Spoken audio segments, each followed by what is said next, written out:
আলী ভাই, আ- একটা প্রশ্ন ছিল আমার। আলেম কাকে বলে? মানে জিনিসটা কি, বা কারা আর কি? আলেম কারা? হ্যাঁ, সুন্দর একটা প্রশ্ন। আসলে আমরা মূলত আলিম বুঝি যারা মাদ্রাসায় পড়াশোনা করে সাধারণত, এদেরকে আমরা আলিম বলি। আসলে এটা আরবি শব্দ, মানে ইলম, অত জ্ঞান।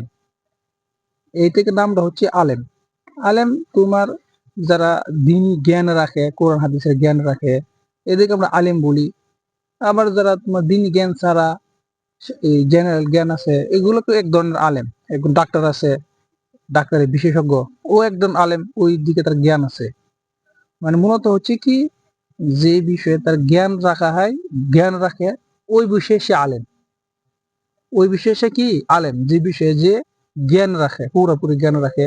বা কেউ জ্ঞান কম আছে, কেউ জ্ঞান বেশি আছে, তার মধ্যে এমন না যে সে কি ওই আপনার কিছুই বুঝে না।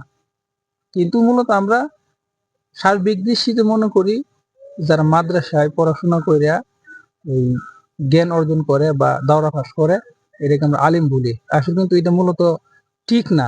এই চিন্তাধারা ঠিক না। যেমন ডক্টর জাকির নায়ক, উনি মাদ্রাসায় পড়াশোনা করেন নাই, তার মানে কোনো জ্ঞান নাই? উনি যথেষ্ট পরিমাণ জ্ঞান আছে। উনি আলেমের, আমার কাছে মনে হয় উনি আলেম না, উনি আলেমের আর গুরু গুরু ধরতে গেলে মনে হয় গুরু। উনি যেরকম রেফারেন্স দিয়ে কথা বলে, প্রমাণ সহ, অনেক দাওরা হাদিস পাস করছে, কিন্তু ওইভাবে কথাটা বলতে পারে না। ঠিক আছে না? তো এরকম আসলে বিষয় না, একটু নির্দিষ্ট চিহ্নিত করে ঠিক না। আলেম হচ্ছে যারা কোন হাদিসের জ্ঞান রাখে, এইদিকে মূলত আমরা আলেম বলি আর কি। এটা চালে। জি, ধন্যবাদ ভাই। জি, ধন্যবাদ আলী ভাই। আমি বেশ কিছু প্রশ্ন করব আজকে। তার মধ্যে উল্লেখযোগ্য হলো, আহ, আ- আলেমটা কত প্রকার আসলে? মানে সমাজে তো অনেক রকম আলেম আমরা দেখতে পাই আর কি। মানে কোন আলেমটা ভালো এবং কোন আলেমটা সঠিক পথে সঠিক মানে বাণী প্রচার করে, আমরা সেটা চিহ্নিত করবো কিভাবে আসলে? যদি এটা ক্লিয়ার করতেন আর কি। হ্যাঁ, সুন্দর একটা প্রশ্ন। আসলে কোরআন কথা বলে, কিন্তু আমরা কোরআনের কথাটা বুঝতে পারি না, বিধায় আমাদের কাছে আলেমের যে যে আমাদের যে একটা মতভেদ, বা কারো সঠিক কারো ব্যাঠিক জানতে পারি না। আপনি কোরআনকে প্রশ্ন করলেই জিনিসটা দেখবেন যে হ্যাঁ, তোমার এই যে কোরআন সূরা ফাতির, সূরা ফাতিরের 32 নম্বর আয়াতের মধ্যে এই আলেমের যে শ্রেণীবিন্যাস, 3 প্রকার আলেম আল্লাহ তাআলা উল্লেখ করে দিয়েছে। তুম্মা আওরাসনাল কিতাবাল্লাযীনা, যে আয়াতটা, এই আয়াতের মধ্যে বলা আছে ফামিনহুম যালিমুল লিনাফসি। এই একটা শ্রেণী আলেম হচ্ছে। তারপর হচ্ছে অমিনহুম মুকতাসিদ, একটা শ্রেণী আলেম। অমিনহুম সাবিকুম বিল খায়রাতি বিইذনিল্লাহ যালিকা হুয়াল ফাদলুল কাবীর। যে আয়াতটা, এই আয়াতের মধ্যে 3টা বাক্য রাখছে আলেম সম্পর্কে আল্লাহ তাআলা। যেমন একটা আলেম হচ্ছে, তোমরা যারা তাদেরকে যখন নিজেদের প্রতি অত্যাচার করে, আয়াতের অর্থ হচ্ছে, অতঃপর সেই কিতাবদারিটির উত্তরাধিকারী করেছি আমি আমার বান্দাহদের মধ্যে হতে যাদেরকে বেছে নিয়েছি। অতঃপর তাদের কতক নিজেদের প্রতি অত্যাচার করেছে, আর কতক মধ্যমপন্থী, তাদের কতক আল্লাহর নির্দেশে সৎ কাজে অগ্রহী। এটাই মানুষের প্রতি আল্লাহর খুবই বড় দয়া।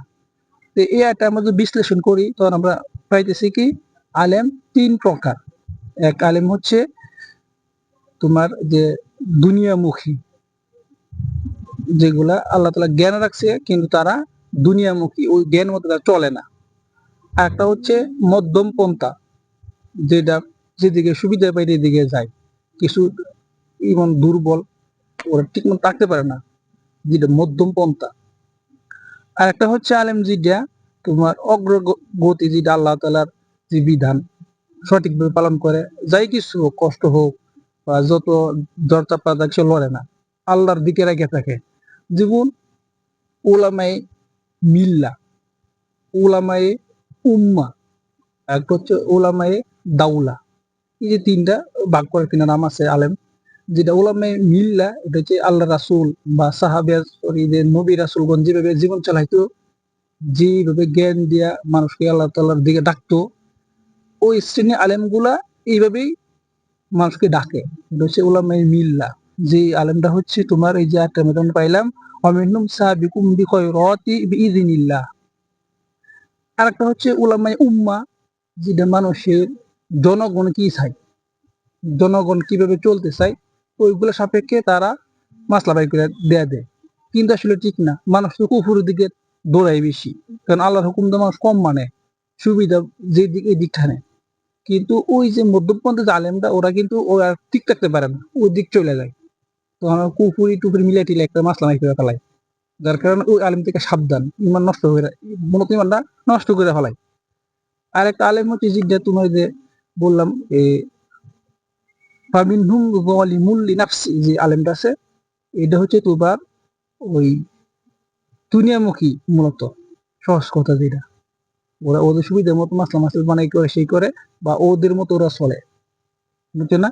তো এই আয়টা আমরা যখন বিশ্লেষণ করবো ভালোভাবে, বা যারা এই আয়টা বিশ্লেষণ করতে চাই সঠিকভাবে আলেমের উত্তরটা খুঁজে পাওয়া যাবে।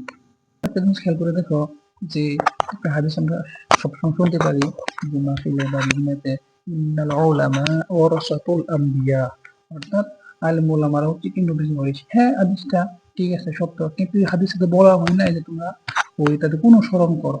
কারণ দেখে এই হাদিসের প্রাসঙ্গিক একটা আয়াত আছে, এই যে বললাম সূরা ফাতিহার 32 নম্বর একটা আলোচনা করতেছি, মানে তোমরা হচ্ছে কি ফামিনহুম যালিমুন লিনাফসি, অর্থাৎ হচ্ছে দুনিয়ামুখী আলেম, অমিনহুম মুকতাসিদ, তারা হচ্ছে কি তোমার ওই যে মধ্যমপন্থী আলেম, তারপর হচ্ছে কি অমিনহুম সাবিকুম বিল খায়রাতি বিইذنিল্লাহ, এটা হচ্ছে তোমার যে আখিরাতমুখী যে আলেম, অর্থাৎ আল্লাহর হুকুমের উপরে যারা জন্য থাকে। কিন্তু এই আয়াতে প্রাসঙ্গিক এই হাদিসটা ঠিক আছে, বাট কিন্তু এই হাদিসে বলা হয় না তুমি এই আলেম ওলামাদেরকে অনুসরণ করো। অনুসরণ করার ক্ষেত্রে যে আল্লাহ তাআলা বলে দিয়েছে কি তুমি এই সূরা ইয়াসিনের যে আয়াতগুলো আছে, ইত্তাবিউ মান লা ইয়াসআলকুম আজরা ওয়া হুম মুহতাদুন, আল্লাহ তাআলা তাকে অনুসরণ করতে হবে, এটা আল্লাহ তাআলা বলে দিয়েছে।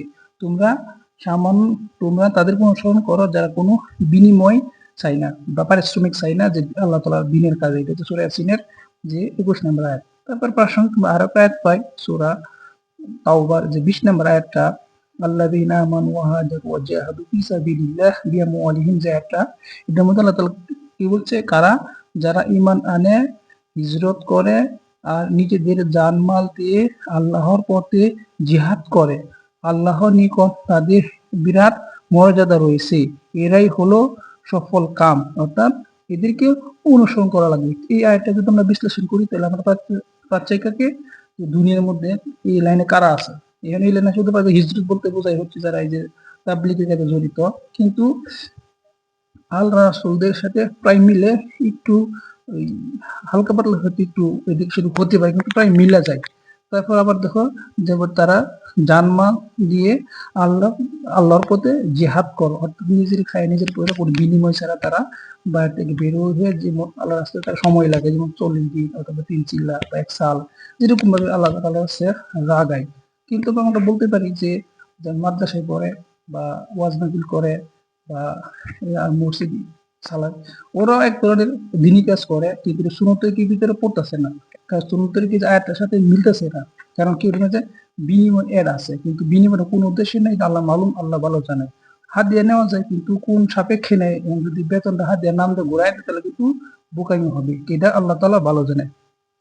তারপর দেখেন কিছু জিহাদের কথাটা বলতে পারবো, জিহাদ শব্দের মানে কি কেউ মাথা ওই যে ভারী দেওয়া না, যে নারী তাকবীর আল্লাহু আকবার, এটা হচ্ছে একটা বোকামি। আসলে কি জিহাদ বলতে কি, নিজের যে ইচ্ছা আকাঙ্ক্ষা, যেটা আমার মানে মনে চাই কিন্তু এটা আল্লাহর হুকুম, যার কারণে আমি ছেড়ে দিছি, মানে ত্যাগ করার যে বিষয়টা, এইটা হচ্ছে জিহাদের মূলত বিষয়গুলা বোঝায় না। আল্লাহ রাস্তায় চেষ্টা করে যাও যারা যে অবস্থানে থাকে, কিন্তু এগুলাই যে সঠিক পথে যারা মানুষ, আল্লাহর নিকট তাদের বিরাট মর্যাদা রয়েছে, এরাই হলো সফল কাম, এরাই কি সফল কাম। তারপর আমরা আরেকটা আয়াত দেখতেছি সূরা আন-নিসা, আয়াতটা হচ্ছে 59 নম্বর আয়াত, যে হচ্ছে ইয়া আইয়ুহাল্লাযীনা আমানু, হে ঈমানদারগণ, আতিউল্লাহ ওয়া আতিউর রাসূলা ওয়া উলিল আমর, যে তিনটা শব্দ বলতেছে কি, হে ঈমানদারগণ তোমরা আল্লাহর অনুগত হও এবং রাসূলের অনুগত হও, এবং তোমাদের মধ্যকার কর্তৃত্বস্থানীয় ব্যক্তিগণের, অর্থাৎ যে উলিল আমর, অর্থাৎ আমরা যেটা মূলত বুঝি আমির সাহেব অথবা জিম্মাদার বা আমি, বা যে আমাদের নেতৃত্ব যারা দেয়, এই যারা শ্রেণী মানুষগুলো কি বলে, এদেরকে মান্য করা। আল্লাহ তাআলা বলছে কাদেরকে আমরা সুরক্ষণ করবো, কিন্তু এটার কিন্তু বলা হয় না যে ওই যে 3 শ্রেণী আলেম বলে আসলাম, যেটা ওই যে ফামিনহুম যালিমুন লিনাফসি, অমিনহুম মুকতাসির, এই দুই শ্রেণীকে অনুসরণ করা যাবে না। কারণ কি, ওদের ইমানটা হচ্ছে কি লড়বড়, কিন্তু জ্ঞান আছে। অনুসরণ করতে হবে উলামায়ে মিল্লা, যেটা এই যে 3 নাম্বার, যেটা নবীদের সাথে যেটা মিলে জীবন চলা। তারপর কি বলছে দেখেন আল্লাহ তাআলা, যদি কোনো বিষয়ে তোমাদের মধ্যে মতভেদ ঘটে, যদি এই বিষয়ে কোনো মতভেদ ঘটে, তাহলে সেই বিষয়কে আল্লাহ এবং রাসূলের নির্দেশের দিকে ফিরিয়ে দাও।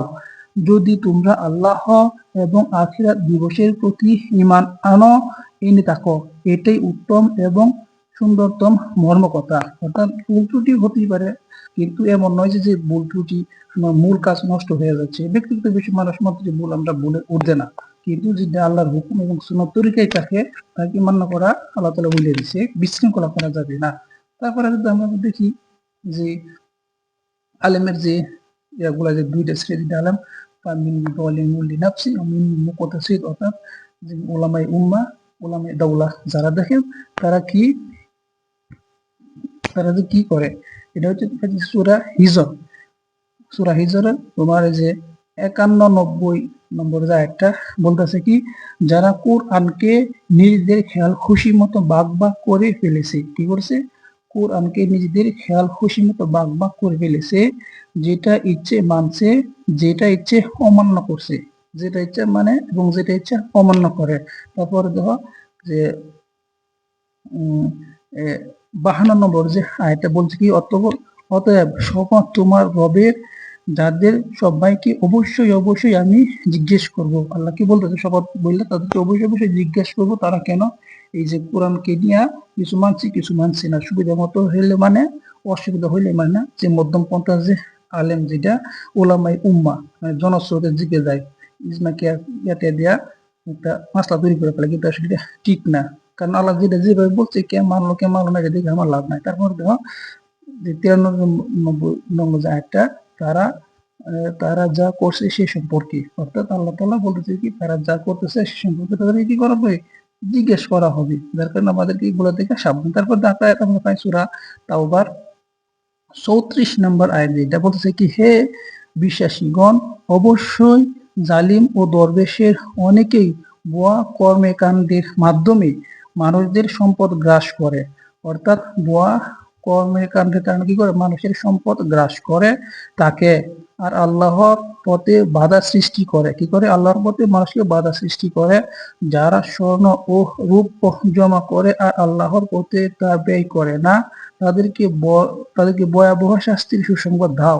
অর্থাৎ আল্লাহ তাআলা বলতেছে কি, যে দুই ধরনের যে আলেম গুলা আছে, তাদেরকে দিকে কি করে থাকে? সতর্ক থাকা। কারণ কি, মানুষকে ভুয়া কর্মকাণ্ডের মাধ্যমে মানুষের সম্পদ লুট করে।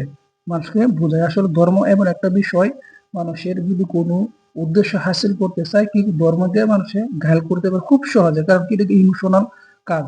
মানুষের ধর্মের প্রতি সবাই দুর্বল, কিন্তু আসলে না বুঝার কারণে বিভিন্ন যে ইয়াগুলো আছে, ধর্মের যে পণ্ডিত গুলো আছে, ওরা মানুষকে তাদের শোষণ করে একটা রাস্তা তৈরি করে ফেলে, মানুষকে শ্রেণী বিন্যাস করে ফেলে, কিন্তু এগুলো আসলে ঠিক না, এগুলা বোকামি।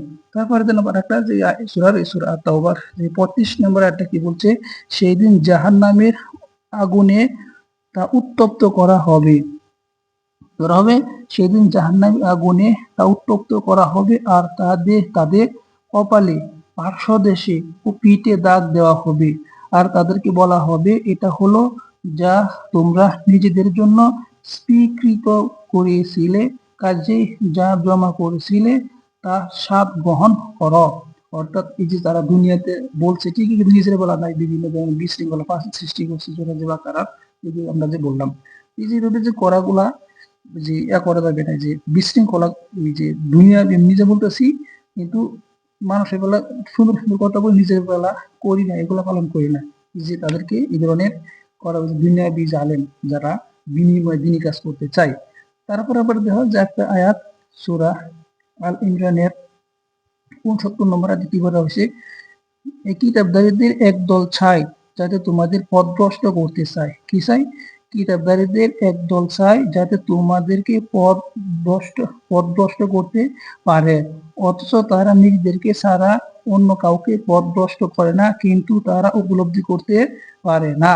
কিন্তু এই বিষয়টা তারা কি করতে পারে না? উপলব্ধি করতে পারে না। তারপর দেখেন আবার একটা আয়াত আমরা যদি পাই সূরা আত-তাওবার 17 নম্বর আয়াত, মুশরিকদের এটা কাজ নয়। মুশরিক বলতে কি আমার কাছে তবে মুশরিকদের এটা কাজ নয় যে তারা আল্লাহর মসজিদের রক্ষণাবেক্ষণকারী সেবক হবে যখন তারা নিজেরাই নিজেদের কুফুরির সাক্ষ্য দেয়। তাদের সমস্ত কাজ বরবাদ হয়ে গেছে, জাহান্নামেই তারা হবে চিরস্থায়ী। অর্থাৎ কি জাহান্নামেই তারা হবে কি চিরস্থায়ী। তো মুশরিকদেরকে মসজিদের দায়িত্বটা রক্ষণাবেক্ষণের কাজটা করা দেওয়া যাবে না। তো মুশরিকরা এগুলো আমাদেরকে চিনতে হবে। তো মুশরিকের আমরা চিনতে চাই তাহলে আমাদের সূরা যে ইউসুফের 105 নম্বর আয়াত, 106 নম্বর আয়াত বলেছে ওমা ইউমিনু আকতারুহুম বিল্লাহি ইল্লা হুম মুশরিকুন। যে আয়াতটা আমাদের বলতেছে কি মানুষের মধ্যে অধিকাংশ মানুষ আছে আল্লাহ তাআলাকে বিশ্বাস করে, ঈমান আনে, কিন্তু তারা আবার সাথে সাথে কুফরি করে। তার মানে কি ওরা মুশরিক। মুশরিকটা খুবই বিপজ্জনক, তখন তাদের থেকেই ফিতনা সৃষ্টি হয়। তারপরে যদি আমরা দেখি সূরা তাওবার যে 18 নম্বর আয়াত, আল্লাহ কি বলছে, আল্লাহর মসজিদের আবাদ তো তারাই করবে। কারা করবে? যারা আল্লাহ ও শেষ দিবসের প্রতি ঈমান আনে, নামাজ প্রতিষ্ঠা করে, যাকাত আদায় করে, আর আল্লাহ ছাড়া অন্য কাউকে ভয় করে না। আশা করা যায় তারাই হবে সঠিক পথ প্রাপ্তদের অন্তর্ভুক্ত। তার মানে কি যে মসজিদের দায়িত্বটা কারা নিতে পারে? এটা হচ্ছে ওই যে আমরা যেটা বললাম উলামায়ে মিল্লাহ, যেটা আল্লাহর জন্য বিনিময় ছাড়া ত্যাগ করে করে যে নিজেদের সবকিছু চাইয়া আল্লাহ তাআলার যে কাজ করে, যে আল্লাহ যাদেরকে অনুসরণ করার কথা বলে দিয়েছে এদেরকেই মসজিদের দায়িত্ব দেওয়ার কথা আল্লাহ তাআলা বলতেছে। কিন্তু মুশরিকের কাছে দিলে কি হয়? ফিতনা সৃষ্টি করে ফেলায়, কারণ তারা তো এই বিভিন্ন ছাপের কারণে মাসলা ঘুরায় ফেলায়, ঠিক থাকতে পারে না। আর তারা তো বিনিময় যদি ঢুকে যায় ভিতরে তাহলে কিন্তু আরো সমস্যা। তো এগুলো থেকে খুব সাবধান, এগুলো করলে পরকালে ধরা খাওয়া লাগবে। তারপর আবার সূরা তাওবার 19 নম্বর আয়াত কি বলতেছে, হাজীদেরকে পানি পান করানো আর মসজিদে হারামের আবাদ করাকে কি তোমরা তাদের কাজের সমান মনে করো? যারা আল্লাহ ও শেষ দিনে বিশ্বাস করে আর আল্লাহর পথে কি করে? জিহাদ করে। আল্লাহর দৃষ্টিতে এরা সমান নয়। অর্থাৎ বোঝাচ্ছে কি একজন আছে ত্যাগ ছাড়া আল্লাহর কাজ করে, আর একজন আছে ত্যাগের মাধ্যমে আল্লাহর কাজ করে। তার মানে দুইটা কাজ এক নয়। যারা ত্যাগের মাধ্যমে কাজ করে, মানে যখন যেটা হুকুম আসে নিজের উপরে আল্লাহর জন্য সবকিছু প্রস্তুত থাকে, তাদেরকে আল্লাহ তাআলা যে দিনী কাজ করে তাদের দৃষ্টি, তারা যারা সুবিধা মতো কাজ করে তাদের দৃষ্টিতে কি এক নয় আল্লাহ তাআলার দৃষ্টিতে। তারপর দেখেন যারা ভ্রান্ত পথে আল্লাহ সন্তুষ্টি খুঁজে এবং জালিম সম্প্রদায় কি আল্লাহ সৎ পথে পরিচালিত করেন না। ভ্রান্ত পথ বলতে কি যে বলালা যে রাস্তাগুলো আছে, যে রাস্তাগুলো বিনিময়ের মাধ্যমে ইবাদতে ঢুকে যায়, কারণ যে ইবাদত করতে গেলে বিনিময় দিতে হয়, তাহলে এটা কি হয়ে যায়? দলালা রাস্তাটা হয়ে যেত। সিরাতুল মুস্তাকিম রাস্তাটা হচ্ছে না। সিরাতুল মুস্তাকিম রাস্তাটা হচ্ছে ওই যে ইত্তাবিউ মান লা ইয়াসআলকুম আজরা ওয়া হুম মুহতাদুন, যে আয়াতটা আছে, যে 3 আয়াত সূরা তাওবার 20 নম্বর আয়াত, যে বলছে এদেরকে বোঝায়। যেমন যে আয়াতটা, যারা ঈমান আনে, হিজরত করে আর নিজেদের জন্য মাল দিয়ে আল্লাহ পথে জিহাদ করে, আল্লাহ নিকট তারাই বিরাট মর্যাদা রয়েছে, এরাই হলো সফল কাম। অর্থাৎ সূরা তাওবার 20 নম্বর আয়াতটা। তো এগুলো আমাদেরকে বুঝতে হবে, যে আলেমগুলো আছে এগুলো দেখে আমাদেরকে ভালো করে না বুঝে তাহলে আমাদের সমস্যা হবে, কারণ রাস্তা নষ্ট হয়ে যাবে। তারপর আবার দেখা 114 নম্বর সূরা আল বাকারার মধ্যে কি বলছে, তার চেয়ে বড় জালিম কে? যে ব্যক্তি আল্লাহর মসজিদ গুলোতে আল্লাহর নাম নিয়ে বাধা দেয়, আল্লাহর নাম নিতে কি হয়? বাধা দেয়, এবং এগুলোর ধ্বংস সাধনে চেষ্টা করে, অথচ ভয়ে ভীত না হয়ে তাদের জন্য মসজিদে প্রবেশ সঙ্গত ছিল না। এদের জন্য দুনিয়াতে আছে লাঞ্ছনা এবং পরকালে তাদের জন্য রয়েছে কঠিন শাস্তি। অর্থাৎ এই কথাটা কি বোঝাচ্ছে? যারা মসজিদে দ্বীনি কাজ করতে বাধা দেয়। এখন তো আমরা সাধারণত আলেমকেই বাধা দিচ্ছি, কিন্তু এটা তো ভুল। বলে কি সাত গ্রুপ গ্রুপ বা অমুক গ্রুপ আসলে কোনো ঠিক না। তার তো খালি মামা যেন বলে না লা ইলাহা ইল্লাল্লাহ সাদুল্লাহ, বা লা ইলাহা ইল্লাল্লাহ জুবাইরুল্লাহ, বা লা ইলাহা ইল্লাল্লাহ উমুকুল্লাহ, এটা তো আর বলে না। সবাই তো বলে লা ইলাহা ইল্লাল্লাহ মুহাম্মাদুর রাসূলুল্লাহ। সব ঠিক আছে, রসুনের যে ঘোরা আমাদের সব এক, কিন্তু যে মতভেদ এটা স্বাভাবিক ছিল সাহাবীদের মধ্যে, কিন্তু এটা যে বিষয় থাকবে এটা কোনো কঠিন বিষয় না। ইখতিলাফের যে বিষয়টা, এটা মতভেদ নরমাল বিষয়, যেগুলা ফরজ সুন্নত ওয়াজিব সব ঠিকঠাক থাকে, তাহলে আমরা কেন এগুলো নিয়ে বাড়াবাড়ি করবো? তখন করে আয়াতের বিপরীতে চলে যায়, যে বাধা সৃষ্টি করে, এগুলো ঠিক না। যারা মসজিদে দিনী কাজ করতে চায় তাদেরকে সুযোগ দেওয়া, এটা কিন্তু যে বিভিন্ন ধর্মের মানুষ মসজিদ ভাঙার চেষ্টা করে, যেমন আমরা ইন্ডিয়াতে দেখতে পারি যে মসজিদে হামলা করে, এটা কিন্তু আয়াতের দিকে ঢুকে যায়। এবং যারা বাধা সৃষ্টি করতে চায় তাহলে এগুলা প্রার্থনার কাতারে ঢুকে যায়। এগুলো থেকে আমাদের খুবই সাবধান। যেমন আল্লাহ তাআলা বলেছে সূরা আল বাকারা 42 নম্বর, ওয়ালা তালবিসুল হাক্কা বিল বাতিলি ওয়া তাকতুমুল হাক্কা ওয়া আনতুম তা'লামুন। তোমরা সত্যকে মিথ্যার সাথে মিশ্রিত করো না এবং জেনে শুনে সত্য গোপন করো না। আল্লাহ তাআলা বলতেছে কি, তোমরা সত্যকে মিথ্যার সাথে মিশ্রিত করো না এবং জেনে শুনে সত্য গোপন করো না। কিন্তু এগুলা কাদের দ্বারা সম্ভব? যারা দুই শ্রেণীর আলেম, উলামায়ে উম্মাহ, উলামায়ে দাওলা। কিন্তু উলামায়ে যে মিল্লা, যেগুলা আল্লাহ রাসূলের অনুসরণ করে, তাদের কাছে এটা সম্ভব না, তারা গোপন করবে না, সত্য কথাই বলবে। কারণ আকুল যে আল হক ওয়া যাহাকাল বাতিল ইন্নাল বাতিলা কানা যাহুকা, যখন সঠিক কথা আসে, সত্য আসে, মিথ্যাটা বিলুপ্ত হয়ে যায়। কিন্তু এই যে দুই শ্রেণীর আলেম যারা আছে, ওরা এগুলা রাখতে পারে না। কারণ কি, তারা ওই যে ইমান দুর্বল, জ্ঞান আছে বাট ওরা জানি না করতে পারে না, ওই যে জনস্রোত কোনো ব্যক্তিকে রাগ করবে। তাই এগুলা থেকে সাবধান। তারপর আবার দেন কি বলছে, তোমরা নামাজ কায়েম করো, ওয়াস্তাঈ ওয়া আকিমুস সালাত ওয়া আতুজ যাকাত ওয়া কাউ মা'আর রাকিঈন। 43 নম্বর আয়াতে সূরা বাকারা কি বলছে? তোমরা নামাজ কায়েম করো, যাকাত দাও এবং কুফরিকারীদের সঙ্গে রুকু করো। কি রুকুকারীদের সঙ্গে রুকু করো? আল্লাহ তাআলা বলতেছে কি, ধৈর্যের মাধ্যমে সবকিছু তোমরা নামাজ কায়েম করো, যাকাত দাও এবং রুকুকারীদের সঙ্গে রুকু করো। 4 নম্বর আল্লাহ বলছে একটা কথা। তারপরে যদি আমরা আবার দেখি যে এগুলো আছে, যে শয়তানের যে রাস্তাগুলো আমাদেরকে কিভাবে আল্লাহ তাআলা চিহ্নিত করে দিয়েছে। কারণ এগুলো আমরা যদি ভালোভাবে না বুঝি, আমাদেরকে ওই যে পেশ লাগা যাবে। যেমন বললাম, ওই যে একটা হাদিস আছে, ইন্নাল উলামা ওয়ারাসাতুল আমবিয়া, যেটা শুনি আলেম উলামারা হচ্ছে নবীর ওয়ারিস। হ্যাঁ, সত্য কথা, কিন্তু এই হাদিসে বলে না তোমরা তাদেরকে অনুসরণ করো। কারণ হাদিসটা ইউটার্ন মারা যাবে না, ইউটার্ন দেওয়া যাবে না। এর প্রাসঙ্গ এই 3 রাত বললাম, অনুসরণ করতে হবে।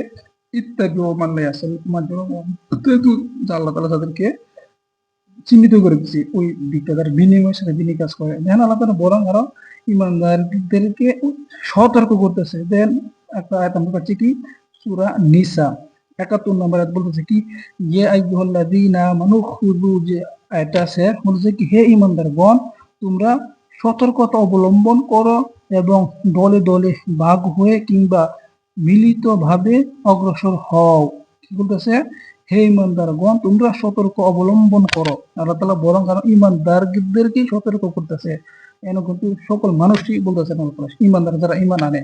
আল্লাহ তাআলা তো বলে দিয়েছে, যারা খতামাল্লাহু আলা কুলুবিহিম ওয়া আলা সামিইহিম ওয়া আলা আবসারিহিম, যে আয়াতটা আল্লাহ বলছে অনেকে আছে যদি দিল মোহর মারা, তারা বিবেক দিয়া বুঝতে পারে না, কান আছে শ্রবণ করতে পারে না, তাদের দিল আছে অনুধাবন করতে পারে না, ওরা তো হেদায়েত আনবে না। আল্লাহ তাআলা ঈমানদারদেরকেই সতর্ক করতেছে, যে আইয়ুহাল্লাযীনা আমিনু, হে ঈমানদারগণ, কামিনু কামা আমানান নাস, তোমরা ঈমান আনো কাদের মতো? সাহাবীদের মতো। তাকে বলতেছে ঈমানদারকেই আল্লাহ বলতেছে ঈমান আনার জন্য। এগুলো আমাদেরকে বিষয়গুলো বুঝতে হবে। তারপর দেখেন 72 নম্বর আয়াতে কি বলছে, সূরা আন-নিসা, এবং তোমাদের কেউ কেউ নিশ্চয়ই পশ্চাতে সরে থাকবে, অতঃপর তোমাদের উপর কোনো বিপদ আসলে সে বলবে, আল্লাহ আমার প্রতি অনুগ্রহ করেছেন যে আমি তাদের সঙ্গে উপস্থিত ছিলাম না। তারপর দেন শয়তানের যে কথা, সূরা আন-নিসার যে 100 নম্বর আয়াত, ওই যে 118 নম্বর আয়াত সূরা আন-নিসা বলছে কি, আল্লাহ তাকে লানত করেছেন কারণ সে বলেছিল, আমি তোমার বান্দাদের থেকে নির্দিষ্ট অংশকে আমার অনুসারী হিসেবে গ্রহণ করব। শয়তান কি বলতেছে আল্লাহ তাআলার সাথে? আল্লাহ তাকে লানত করেছেন। কাকে লানত করেছেন? শয়তানকে, ইবলিসকে লানত করেছে। কারণ সে বলেছিল, আমি তোমার বান্দাদের থেকে নির্দিষ্ট অংশকে, কি বান্দাদের থেকে নির্দিষ্ট অংশকে আমার অনুসারী হিসেবে গ্রহণ করব। তারপর দেন আল্লাহ তাআলা আবার কি বলতেছে সূরা আন-নিসার যে 119 নম্বর একটাই, তাদেরকে অবশ্যই পথভ্রষ্ট করব। শয়তান আল্লাহ তাআলার সাথে বলতেছে কি, আমি তাদেরকে অবশ্যই অবশ্যই পথভ্রষ্ট করব, তাদেরকে অবশ্যই অবশ্যই বহু প্রলোভন দেব এবং তাদেরকে অবশ্যই অবশ্যই নির্দেশ দিব, ফলে তারা জন্তু জানোয়ারের কাজ ছেদন করবে। আমি তাদেরকে অবশ্যই অবশ্যই নির্দেশ দিব, ফলে তারা অবশ্যই অবশ্যই আল্লাহর সৃষ্টি বিকৃত করবে। আল্লাহকে বাদ দিয়ে যে কেউ শয়তানকে অভিভাবক হিসেবে গ্রহণ করে সে সুস্পষ্ট ক্ষতিগ্রস্ত। আল্লাহ তাআলা কি বলতেছে, শয়তানে আল্লাহ তাআলার কাছে কি বলতেছে, অবশ্যই সে নষ্ট করবে আমাদেরকে। তারপর দেখেন সূরা যে নিসার 120 নম্বর আয়াত আন-নিসা কি বলতেছে, সে তাদেরকে আশ্বাস দেয়, মিথ্যা প্রলোভন দেয়। কি করে শয়তান, সে তাদেরকে আশ্বাস দেয়, মিথ্যা প্রলোভন দেয়। বস্তুত শয়তান তাদেরকে যে আশ্বাস দেয় তা ছলনা ছাড়া আর কিছুই নয়। অর্থাৎ শয়তানের যে ধোঁকাটা, এটা ছলনা ছাড়া আর কিছুই নয়। যেটা আল্লাহ তাআলা যে বলতেছে যে বিষয়গুলো, আসলে আমরা এই বিষয়গুলো যদি না বুঝি তাহলে আমাদেরকে অবশ্যই বিপদে পড়তে হবে। তারপরে যদি আমরা আয়াত দিই সূরা আল বাকারা 208 নম্বর আয়াত, হে মুমিনগণ, ইসলামের মধ্যে পূর্ণভাবে প্রবেশ করো। কি, পূর্ণভাবে প্রবেশ করো এবং শয়তানের পদাঙ্ক অনুসরণ করে চলো না, নিশ্চয়ই সে তোমাদের প্রকাশ্য শত্রু। আল্লাহ তাআলা কেমন ভাবে আমাদেরকে সতর্ক করতেছে, শয়তানের যে পথ আমরা যেন অনুসরণ না করি। কি, ইয়া আইয়ুহাল্লাযীনা আমানু দুখুলু ফিস-সিলমি কাফা ওয়া লা তাত্তাবিউল খুতুওয়াতিশ শাইতান ইন্নাহু লাকুম আদুউম মুবিন। যে আল্লাহ তাআলা বলছে শয়তানের পথ অনুসরণ করা যাবে না, কারণ শয়তান আমাদের প্রকাশ্য শত্রু। শয়তানের খুতুওয়াতিশ শাইতান যে পথ, এই পথটা কি, যে দলালা, যে পথটা দেয়া বিনি কাজ করে উদ্দেশ্য ঢুকে যায়, হয়তো সম্মানের লোভ, ক্ষমতার লোভ, ধন সম্পদের লোভ, বরত্বের লোভ, আমিরত্বের লোভ, যে যত ধরনের লোভ ঢুকে যদি কাজ করতে চায় কেউ, তাহলে কিন্তু দলালার রাস্তায় চলে যায়। ভ্রান্ত পথ কিন্তু সিরাতুল মুস্তাকিমের রাস্তায় পড়ে না।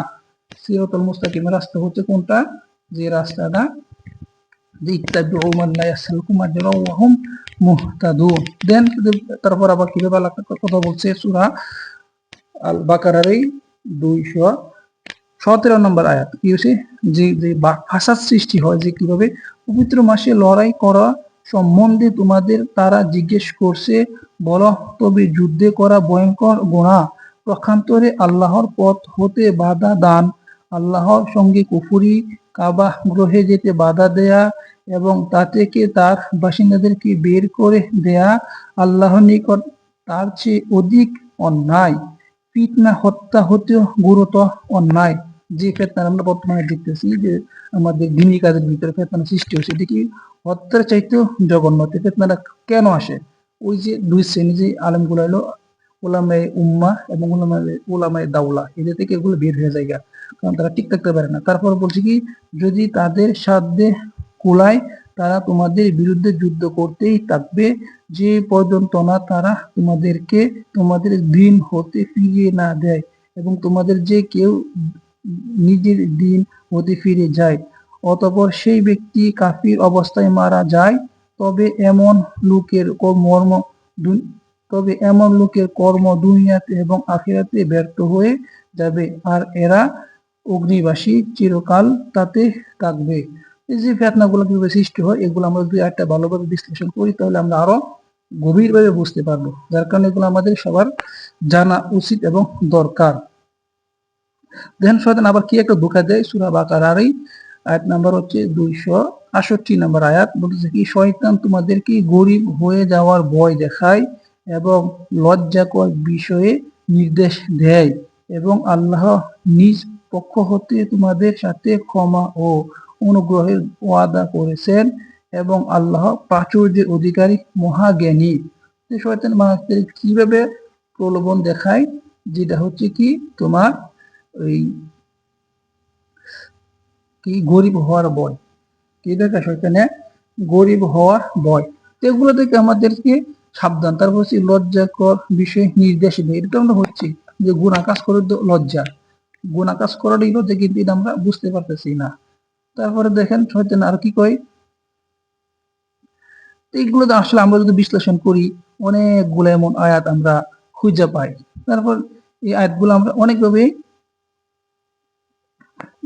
জানতে পারি। তার কারণ আমাদেরকে উচিত যে কোনো ভ্রান্ত বুঝতে তারপর আল্লাহ তাআলা দেন আরো কিছু আয়াত আছে যে আয়াত আল্লাহ তাআলা বলছে সূরা আল বাকারার এই 165 নম্বর আয়াত থেকে আমরা পাই কি, আর কোন লোক এমনও আছে যে আল্লাহ ছাড়া অন্যান্যদেরকে আল্লাহর সমকক্ষে রূপে গ্রহণ করে, আল্লাহকে ভালোবাসার মতো তাদেরকে ভালোবাসে কি আল্লাহ মতো তাদেরকেও ভালোবাসে, কিন্তু যারা মুমিন আল্লাহর সঙ্গে তাদের ভালোবাসা প্রগট, এবং কি উত্তমই হতো যদি এই জালিমরা শাস্তি দেখার পর যেমন বুঝতে, তা যদি এখনো বুঝতো যে সমস্ত শক্তি আল্লাহর জন্য এবং আল্লাহ শাস্তি দানী অত্যন্ত কঠোর।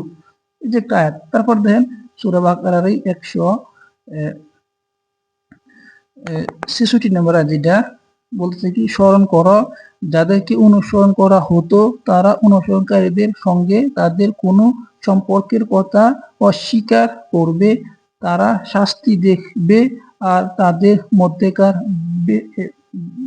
মধ্যেকারের যাবতীয় সম্পর্কে সম্বন্ধে চিহ্নিত হয়ে যাবে। কি বলছে আল্লাহ তাআলা? স্মরণ করো যাদেরকে অনুসরণ করা হতো, মানে যাদেরকে অনুসরণ করা হতো তারা অনুসরণকারীদের সঙ্গে তাদের কোনো সম্পর্কের কথা অস্বীকার করবে, তারা শাস্তি দেখবে আর তাদের মধ্যেকার যাবতীয় সম্পর্ক সম্বন্ধে চিহ্ন হয়ে যাবে। তারপর 167 নম্বরে কি বলছে, অনুসরণকারীরা বলবে, কারা বলবে? অনুসরণকারীরা বলবে, যদি কোনো প্রকারের আমাদের ফিরে যাবার সুযোগ ঘটতো, যদি কোনো প্রকারে আমাদের ফিরে যাবার সুযোগ ঘটতো তাহলে আমরাও তাদের সঙ্গে সম্পর্ক ছিন্ন করতাম, যেমন ভাবে তারা সম্পর্ক ছিন্ন করলো। এভাবে আল্লাহ তাদেরকে তাদের কাজগুলো দেখাবেন তাদের জন্য আক্ষেপ রূপে, এবং জাহান্নাম হতে তারা বের হতে পারবে না।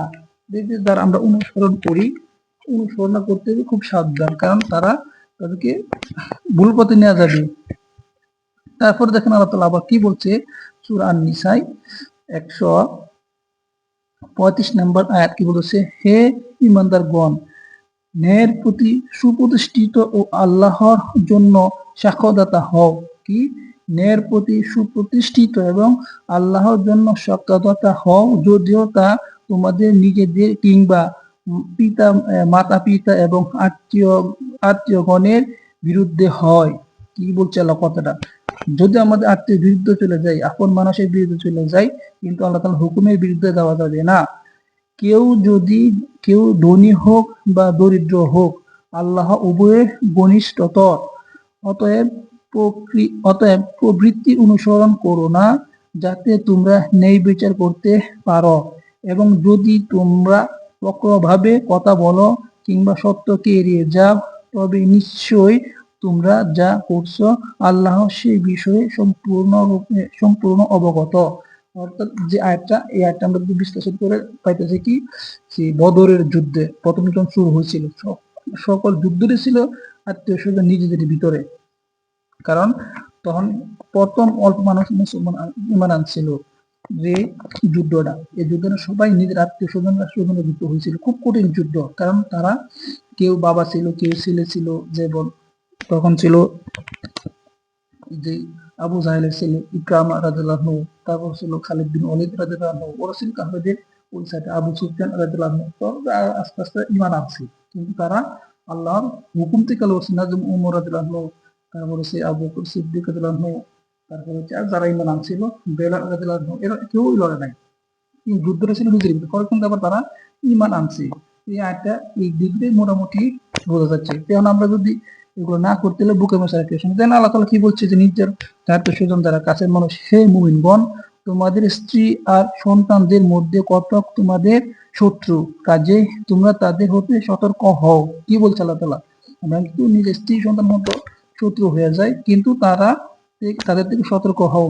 তোমরা যদি তাদের প্রতি ক্ষমা সুলভ আচরণ করো, তাদের দোষ ত্রুটি উপেক্ষা করো আর তাদেরকে ক্ষমা করো, তাহলে তোমাদের সেই কাজ হবে আল্লাহর নিকট পছন্দনীয়, কারণ আল্লাহ অতি ক্ষমাশীল, বড়ই দয়ালু। দেখেন আল্লাহ তাআলা এক দিক দিয়ে সতর্ক করতেছে, আবার আরেক দিক দিয়ে তাদেরকে ভালোবাসতে বলতেছে, তাদের প্রতি সহানুভূতি করতে বলতেছে। কারণ কি, তাদেরকে ত্যাগ করে দেওয়া যাবে না, তাদেরকে আমাদেরকে আদর ভালোবাসা দিয়ে এই গুনাহ থেকে বাঁচায় জাহান্নাম থেকে জান্নাতের দিকে নিয়ে আসা লাগবে। এটাই আমাদের কাজ, মুমিনদের কাজ। তারপর আবার একটা আয়াত দেখেন সূরা আবাসার 34 নম্বর আয়াত, ইয়াউমা ইয়াফিরুল মারউ মিন আখি, সেই দিন মানুষ পালিয়ে যাবে তার ভাই থেকে। তারপর 35 নম্বর আয়াত, উম্মিহি ওয়া আবিহি, তার মা তার বাপ অর্থাৎ তার মা বাবা থেকে তারা পালিয়ে যাবে। তারপরে দেখেন 36 নম্বর আয়াত, ও সাহিবাতিহি ওয়া বানি, তার স্ত্রী ও তার সন্তান থেকে তখন মানুষ পালা যাবে। তারপর আছে 37 নম্বর, লিকুল্লি ইমরিইন মিনহুম ইয়াউমা ইযিন শাআনুন ইউগনি, সেই দিন তাদের প্রত্যেকেই নিজেকে নিজে নিয়ে ব্যস্ত থাকবে, অর্থাৎ সে নিজেকে নিয়ে নিজে ব্যস্ত থাকবে।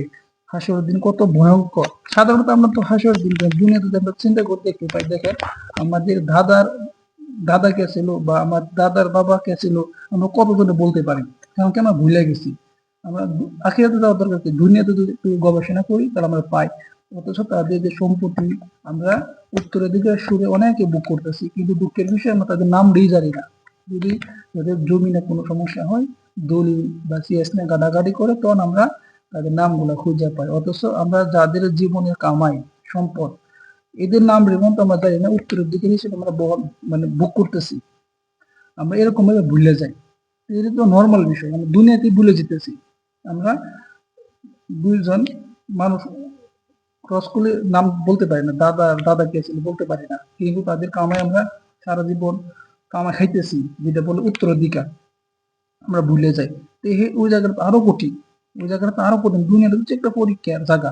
সূরা মুলকের মধ্যে তাহলে বলছি, আল্লাযী খালাকাল মাউতা ওয়াল হায়াতা লিয়াবলুয়াকুম আইয়ুকুম আহসানু আমালা, দুনিয়াটা হচ্ছে কি মানুষের জীবন এবং মৃত্যুর হচ্ছে একটা পরীক্ষার জায়গা। সূরা মুলকের 2 নম্বর আয়াত।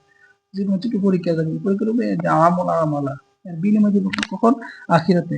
তারপরে দেখেন আল্লাহ তাআলা একটা আয়াত আমরা দেখতেছি, সূরা আত-তাহরিম 6 নম্বর আয়াত, কি বলতেছে, ইয়া আইয়ুহাল্লাযীনা আমানু কু আনফুসাকুম ওয়া আহলিকুম নারা, যে একটা হে মুমিনগণ, তোমরা তোমাদের নিজেদেরকে আর তোমাদের পরিবার পরিজনকে জাহান্নামের আগুন থেকে রক্ষা করো, যা ইন্ধন হবে মানুষ ও পাথর। আল্লাহ তাআলা কিভাবে সতর্ক করতেছে, অথচ অতীতে বলছে কি তোমাদের কত স্ত্রী সন্তানের শত্রু, তারপরে তাদেরকে বলতেছে কি ভালোবাসো, নিজে জাহান্নামের আগুন থেকে বাঁচো, তাদেরকেও বাঁচাও। কি মানুষ এবং পাথর, যাতে যাতে মোতায়েন আছে পাষাণ হৃদয় কঠোর স্বভাব ফেরেশতা, কি পাষাণ হৃদয় কঠোর স্বভাবের ফেরেশতা মোতায়েন আছে। আল্লাহ যা আদেশ করেন তা তারা অমান্য করে না, আর তারা তাই করে। তাদেরকে যা করার জন্য আদেশ দেয়া হয়, তাদেরকে আদেশ মানে যে বিষয়ে আদেশ করা হয় তারা সেই বিষয়ে কি করে,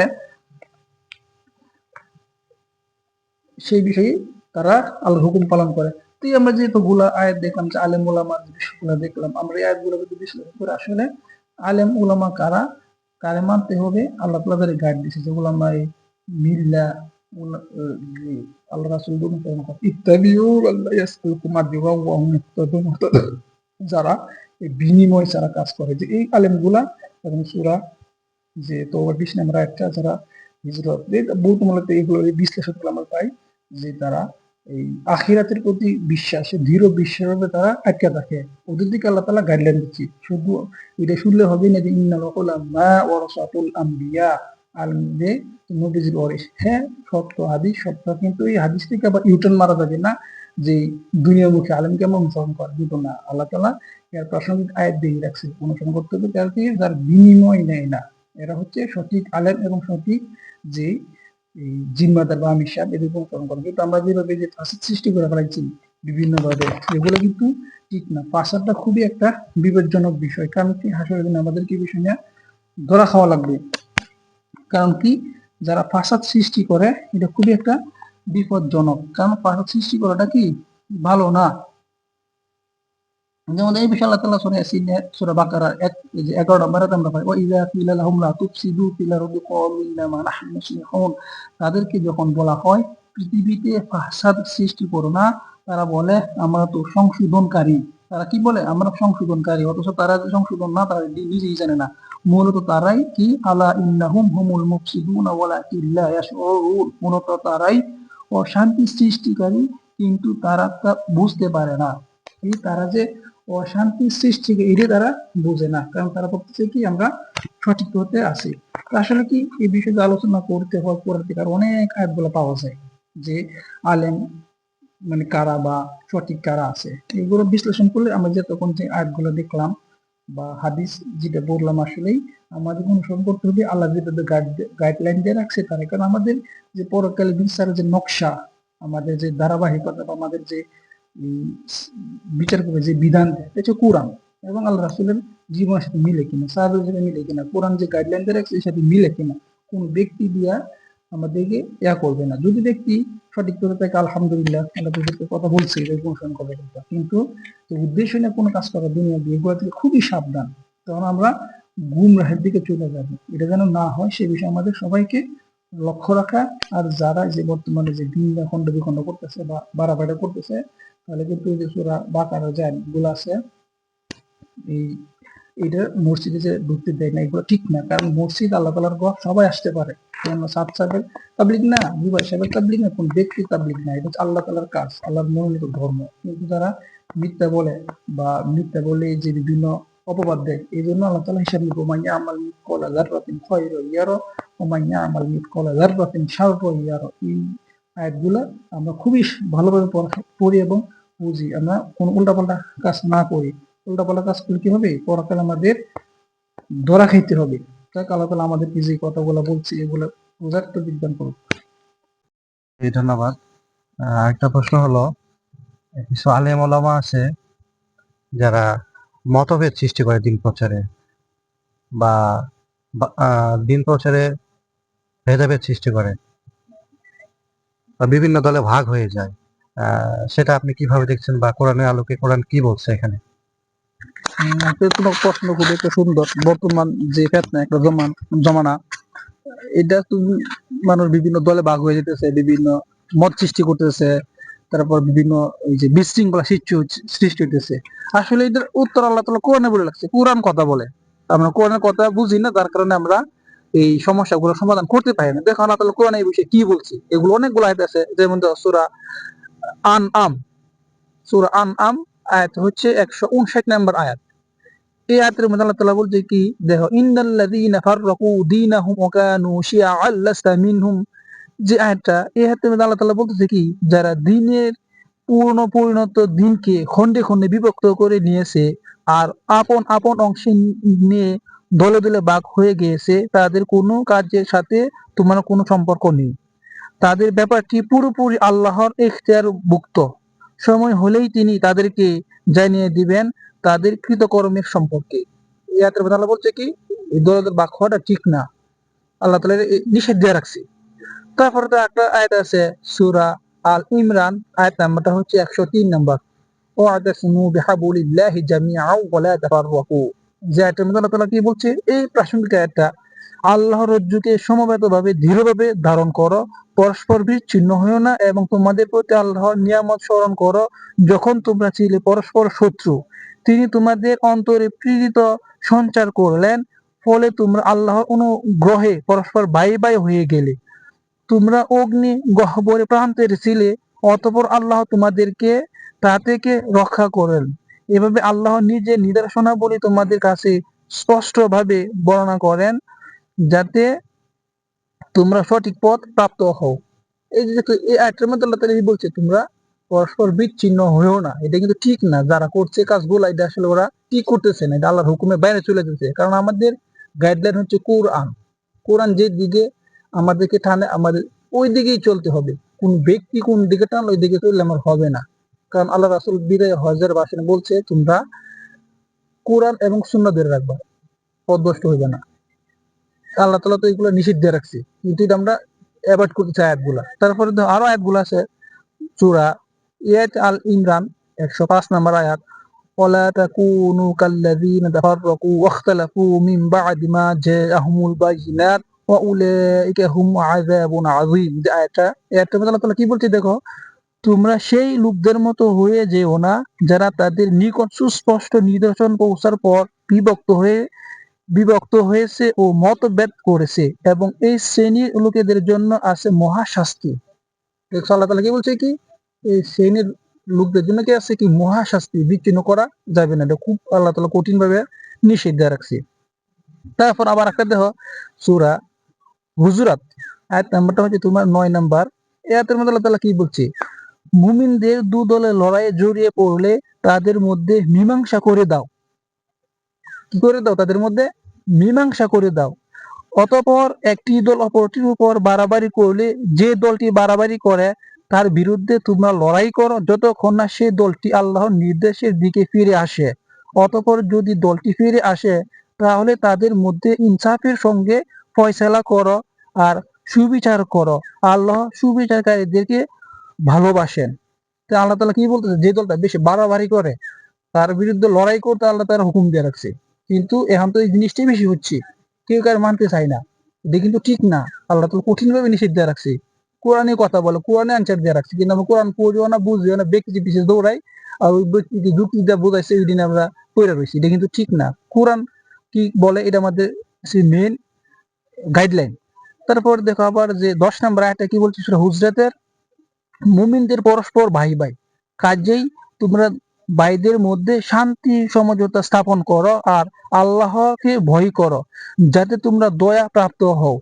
ইন্নামাল মুমিনুনা ইখওয়াতুন ফাসলিহু বাইনা আখওয়াইকুম ওয়াত্তাকুল্লাহা লাআল্লাকুম তুরহামুন, যে আয়াতটা 10 নম্বর আয়াত। আল্লাহ কি বলছে, মুমিনরা পরস্পর ভাই ভাই, কিন্তু আমরা মানতেছি না। আজকে দেখো ওই যে ইস্তেমা মাঠের মধ্যে কি একটা অবস্থা হয়েছে, 4টা লোক শহীদ হয়ে গেছে গা, কত বছর ধইরা ভিতরে যে দলাদলি, এগুলা কিন্তু কোরআনের বাইরে চলে যাচ্ছে। এই যে এর আগে আয়াতে আল্লাহ বলছে কি, যে এরা বাড়াবাড়ি করে। এখন আমরা তো এটা বুঝতেছি কারা বাড়াবাড়ি করতে আছে, কিন্তু আমরা ভয়ে বলি না। কিন্তু যারা না বলি ভয়ে, যারা সাক্ষী থাকে, ওমা ইয়ামাল মিসকালা যাররাতিন খায়রান ইয়ারা ওমা ইয়ামাল মিসকালা যাররাতিন শাররান ইয়ারা, সূরা জিলজালের শেষে 2 আয়াতের মধ্যে আল্লাহ বলছে কি, যাররা যারা হিসাব নিবে।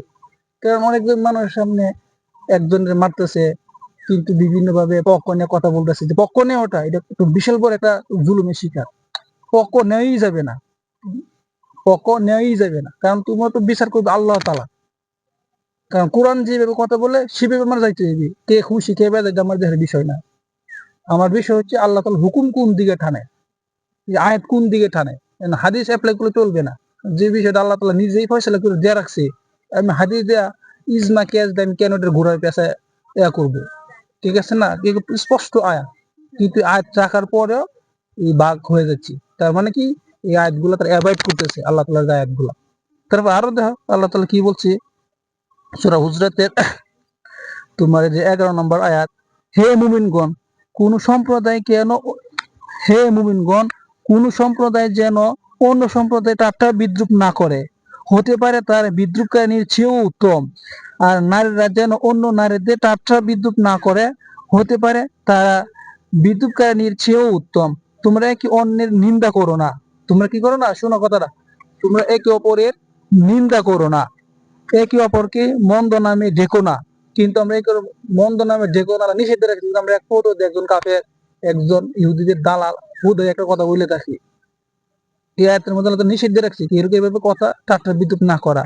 তারপর কি দেখছো, ঈমান গ্রহণের পর ঈমানের আগে কৃত অপকর্মে যা মনে করিয়া দেয়া সেই মন্দ মন্দ নাম কতই না মন্দ। এই সব হতে যারা তওবা না করে তারাই জালিম। আমরা এখন একটা জিনিস পাচ্ছি কি, জালিম কারা, যারা এসব কাজ করে, যে মানুষের কাছে বিভিন্ন গীবত সাকাত গায়, একজন একজন নিন্দা করে হুদাই, না ভালোভাবে বিশ্লেষণ না কইরা, যাচাই বাছাই না কইরা। তার মানে কি, তারা জালিমের কাছে পড়ে যায় যদি সে তওবা না করে। তারাই তারা যদি তওবা না করে, এই বিষয়টি তওবা না করে, তারা কি জালিম। এই আয়াতের মধ্যে এই কথাগুলো আল্লাহ তাআলা বলতেছে। এই আয়াতটা হচ্ছে সূরা হুজরাত 11 নম্বর আয়াত। এগুলা বিশ্লেষণ করলে আমরা উত্তরটা পাচ্ছি, কারণ এগুলো আল্লাহ দিয়ে রাখছে। তারপরে দেখো আছে সূরা হুজরাতের আবার 12 নম্বর আয়াতে কি বলছে, হে মুমিনগণ তোমরা অধিক ধারণা হতে বিরত থাকো। আমরা তো ধারণা নিয়ে কথা বলে ফেলাই, কিন্তু ধারণা নিয়ে কথা বলা যায় না। এই যে ধারণার কারণে মতভেদ সৃষ্টি হইতেছে, বাড়াবাড়ি হইতেছে, সন্দেহ। কি বলতেছে? অধিক ধারণা হতে বিরত থাকো, কতক ধারণা পাপের অন্তর্ভুক্ত। ধারণাটা পর্যন্ত পাপের অন্তর্ভুক্ত মানুষের প্রতি। তোমরা অন্যের দোষ খোঁজাখুঁজি করো না, এদের এরূপ বেশি, এবং জনসম্মুখে দোষগুলা বইলে বেড়ায়। মানুষ মাত্রই ভুল, ভুল হতেই পারে নাকি? ভুলের ঊর্ধ্বে আমরা মানুষ না।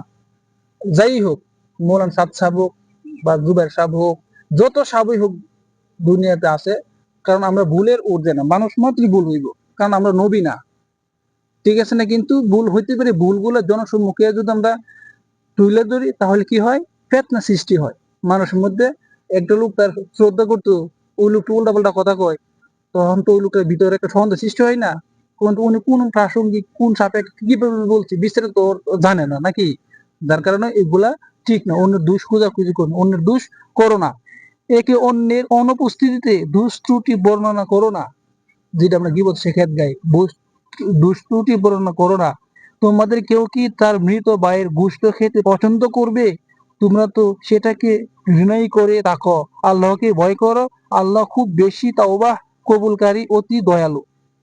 কি হয়েছে? আল্লাহ তাআলা সূরা হুজরাতের 12 নম্বর, ইয়া আইয়ুহাল্লাযীনা আমানু তাজতানিবু কাসীরাম মিনাজ যন্নি, আয়াতটা ইব্রাহিমকে আল্লাহ তাআলা কি বলছে দেখছো তো? কিন্তু আমরা এগুলা অ্যাভয়েড করে চলতেছি বর্তমানে, যার কারণে এই বাগাবাগি, বিশৃঙ্খলা, হুদাই বলে জিহাদ, আসলে এই উল্টা পাল্টা হয়ে যাচ্ছে। কারণ কি এগুলো বিশ্লেষণ করি না, বুঝি না। তারপর আরো দেখে কি আছে, সূরা নিসার 115 নম্বর আয়াতের মধ্যে আল্লাহ কি বলছে? যে ব্যক্তি সত্য পথ প্রকাশিত হওয়ার পরেও রসুলের বিধান বিরোধিতা করে, কি সত্য পথ প্রকাশিত হওয়ার পরেও রসুলের বিরোধিতা করে এবং মুমিনদের পথ বাদ দিয়ে ভিন্ন পথ অনুসরণ করে। কোন পথ বাদ দিয়া? মুমিনদের পথ বাদ দিয়া ভিন্ন পথ অনুসরণ করে, আমি তাকে সেই পথেই ফেরাবো যে পথ সে ফিরে যাবে, যে পথে সে ফিরে যায়, আর তাকে জাহান্নামে দগ্ধ করব, কতই না মন্দ, কত মন্দই না সেই আবাস। মানে জাহান্নামের স্থান কতই না মন্দ সেই আবাসটা। দেখো কি বলতে আল্লাহ তাআলা এটার মধ্যে, মানে বাড়াবাড়ি না, মুমিনদের পথ থেকে না সরে যায়। মুমিনদের পথ কি আমাদের জানতে হবে। মুমিনদের পথ ওই যে বললাম যে আলেম, যেটা অগ্র, এই উলামায়ে মিল্লাহ, যে রাসূলদের অনুসরণ করে চলে, তার কোনো বিনিময় টিনিময় নেয় না, নিজের খায়, নিজের পরে আল্লাহর দিকে ডাকে, ওইভাবে পড়ে থাকে।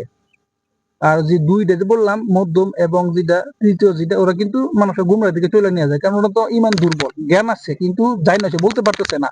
জনসম্মুখে স্রোত বা অমুক ব্যক্তি রাগ হইব, গোসা হইব, তখন তো জানার পরও মাথাটা ঘুরাইতেছে, প্যাঁচ মারতেছে, তো ওই দুই জায়গা থেকে তো আমার ফেতনা সৃষ্টি হয়ে যাবে না? এই বিশৃঙ্খলা এইভাবেই আস্তে আস্তে বড় হয়ে দাঁড়ায়, এইভাবে আস্তে আস্তে বড় হয়ে দাঁড়ায় ফেতনাগুলো।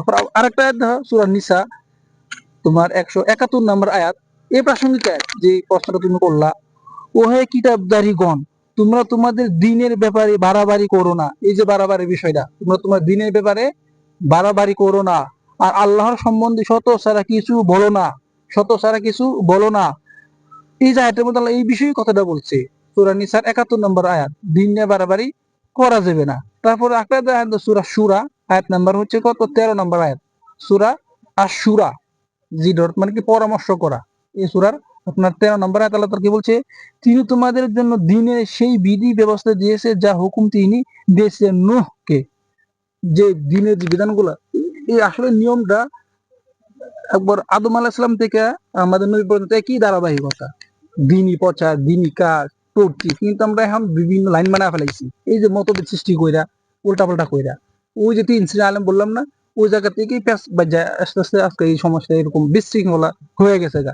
কারণ আয়াতগুলো যদি মানুষ বুঝতো, তখন সে বুঝতে পারতো ওই লোকটা ঠিক বলছে না বেঠিক বলছে, ও তো আয়াতগুলো জানে না, যার কারণে এই সমস্যাটা সৃষ্টি হয়। পরে একটা তো আয়াত সূরা মায়েদার তোমার 32 নম্বর আয়াত আল্লাহ কি বলছে? সূরা মাইদা আয়াত নাম্বারটা হচ্ছে 32।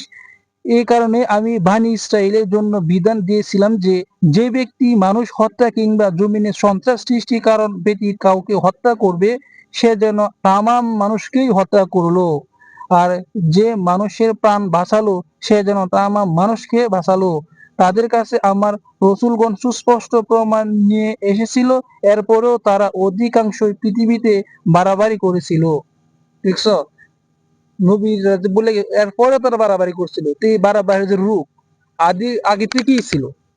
বর্তমানে চলছে, ভবিষ্যতে থাকবে। কারণ ওই যে 3 শ্রেণী আলেম আছে বললাম, ওই আগে তোমার বিশ্লেষণ উত্তরটা দিলাম।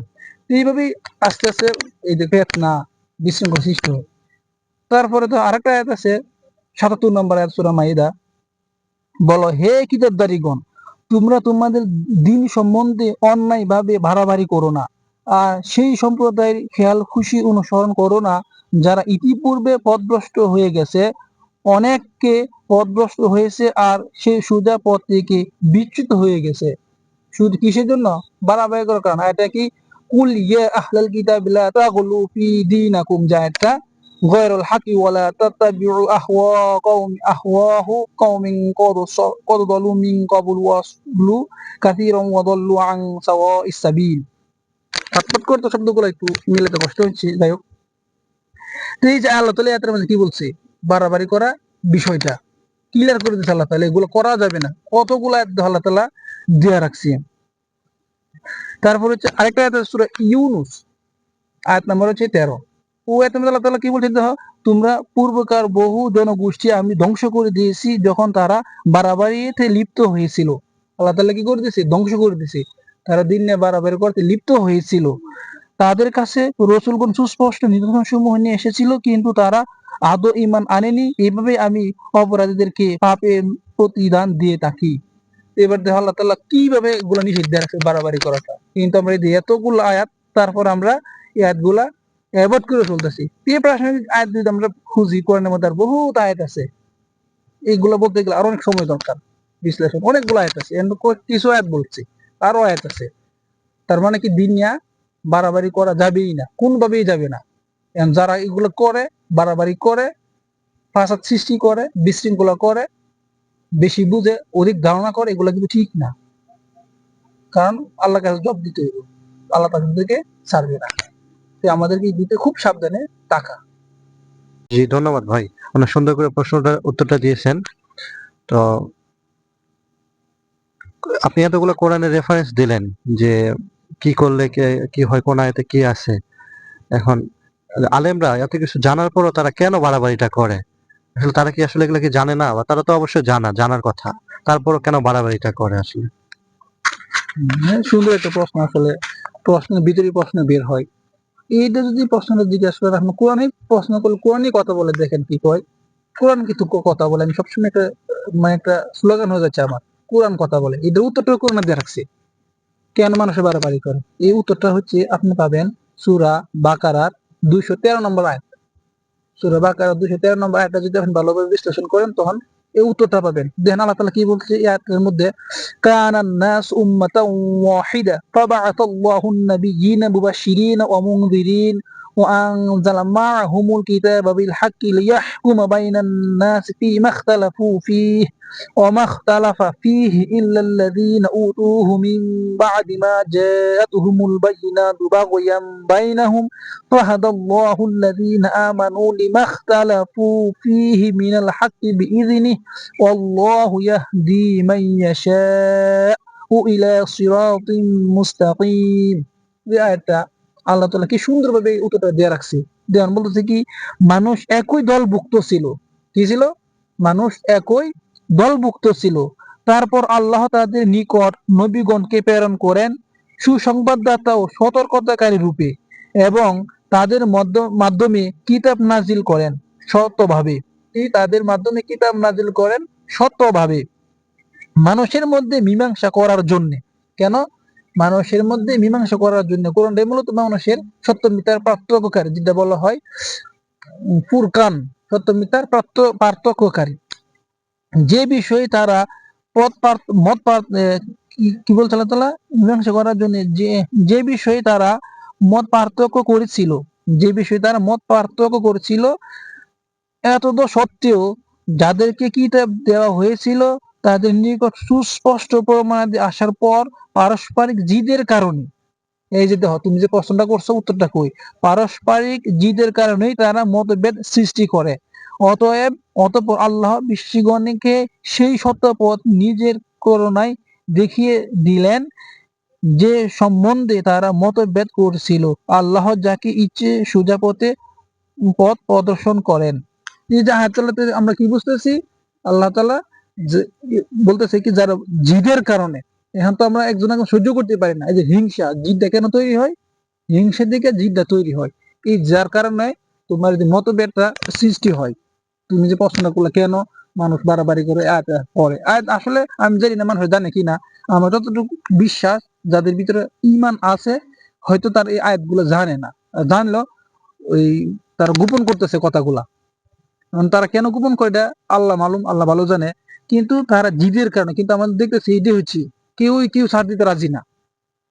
অথচ আল্লাহ তাআলা এতগুলো আয়াতের মধ্যে বলছে তোমরা বাড়াবাড়ি করো না, এইগুলো করো না, কিন্তু আল্লাহ তাআলা নিষেধের পরে তারা জিদ, আমি জিদ কেন করব? আমি কি ইমানদার হইলাম বা আমি কি মুমিন হইলাম, আমি আল্লাহর জন্য আমি নিজে জিদ ছাড়তে পারি না? আমি কেমন মুমিন হইছি বা আমি কেমন আল্লাহর প্রেমিক হইছি বা আমি কেমন আলেম হইছি, জিদ ছাড়তে পারি না?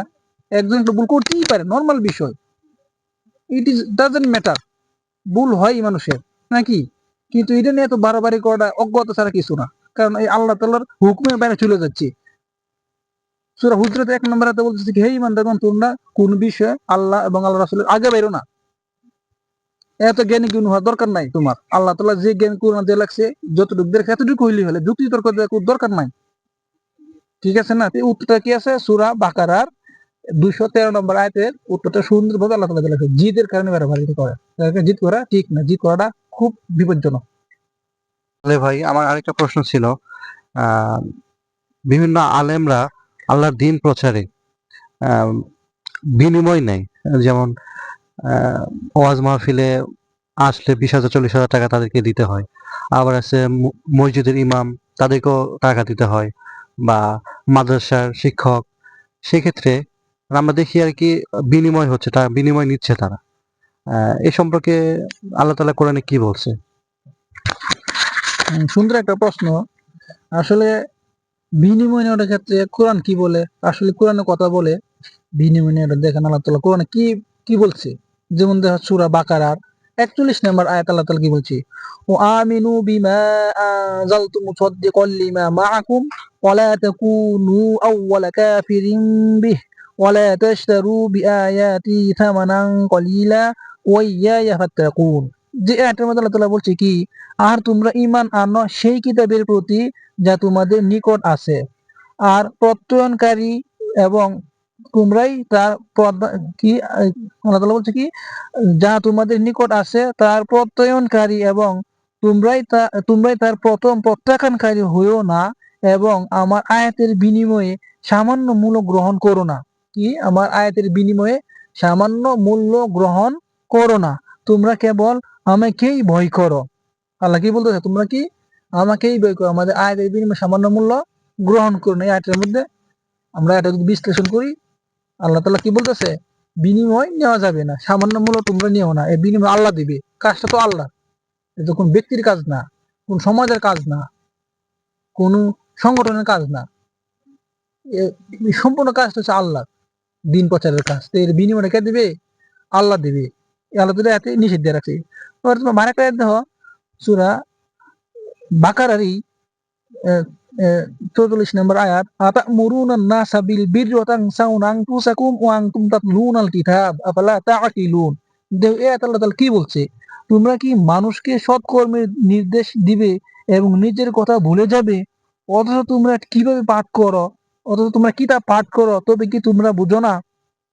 এই যে বিনিময়ের প্রাসঙ্গিক কথাগুলো আসে, আমরা মানুষকে বুঝাই যা আল্লাহই দিবি, কারো কাছে চাওয়া যাবে না, শিরক, মানুষ ওর কাছে চাইলে কোনো আল্লাহ তাআলা ছাড়া কোনো মাখলুকের কাছে চাইলে কি হয়, শিরিক হয়।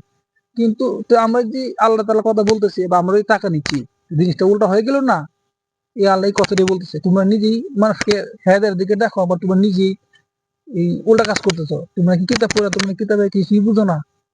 আল্লাহ তাআলা ইয়াতে এটা বুঝাচ্ছে। ওয়াস্তাঈনু বিস-সাবরি ওয়াস-সালাহ ওয়া ইন্নাহা লাকাবীরাতুন ইল্লা আলাল খাশিঈন। তোমরা ধৈর্য সালাতের মাধ্যমে সাহায্য প্রার্থনা করো। কিসের মাধ্যমে? ধৈর্য সালাতের মাধ্যমে সাহায্য প্রার্থনা করো। আর তা আল্লাহ ভীরু ব্যতিবর্গ ছাড়া অন্য সকলের কাছে নিশ্চিতভাবে কঠিন। বুঝছো? এই কাজটা কার জন্য কঠিন? আল্লাহর ভীরু ছাড়া, মুমিন বান্দা ছাড়া। কিন্তু কাজটা কঠিন কার? যারা আল্লাহ তাআলার মুমিন না, তাদের জন্য এটা কঠিন, কারণ তারা ত্যাগ করতে পারবে না। তারপর আবার একটা সূরা বাকারার মধ্যে আছে, আয়াতটা হচ্ছে ৭৯ নম্বর আয়াত, ফাওয়াইলুল লিল্লাযিনা ইয়াকতুবুনাল কিতাবা, এটা হচ্ছে কি, সুতরাং ও অভিশপ অভিসম্পাত তাদের জন্য যারা নিজ হতে কিতাব রচনা করে এবং নিকৃষ্ট মূল্য লাভের জন্য বলে এটা আল্লাহর কিতাব হতে, আল্লাহর নিকট হতে, তাদের হাত যা রচনা করেছে তার জন্য তাদের শাস্তি অবধারিত এবং তারা যা উপার্জন করে তার জন্য শাস্তি রয়েছে। এই আয়াতের মধ্যে এই কথা বলতেছে তোমরা বিনিময় না নেওয়ার প্রাসঙ্গিক আয়াতটা।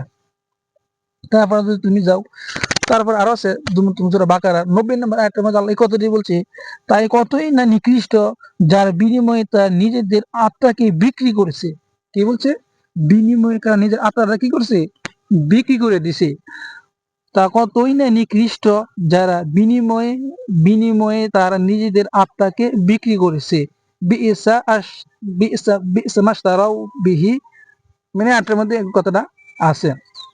তারপরে সূরা বাকারার মধ্যে আছে গুরুত্বপূর্ণ আয়াতটা ১৭৪ নম্বর আয়াত, ইন্নাল্লাযীনা ইয়াকতুমুনা মা আনজালাল্লাহু মিনাল কিতাবি ওয়া ইয়াশতারুনা বিহি সামানান কলিলা, এটা আল্লাহ তাআলা বলছে কি, কিতাব হতে আল্লাহ যা নাজিল করেছেন, যারা এটা গোপন করে এবং এর বিনিময়ে স্বল্প মূল্য গ্রহণ করে, এরা নিজেদের পেটে একমাত্র আগুন ভক্ষণ করে।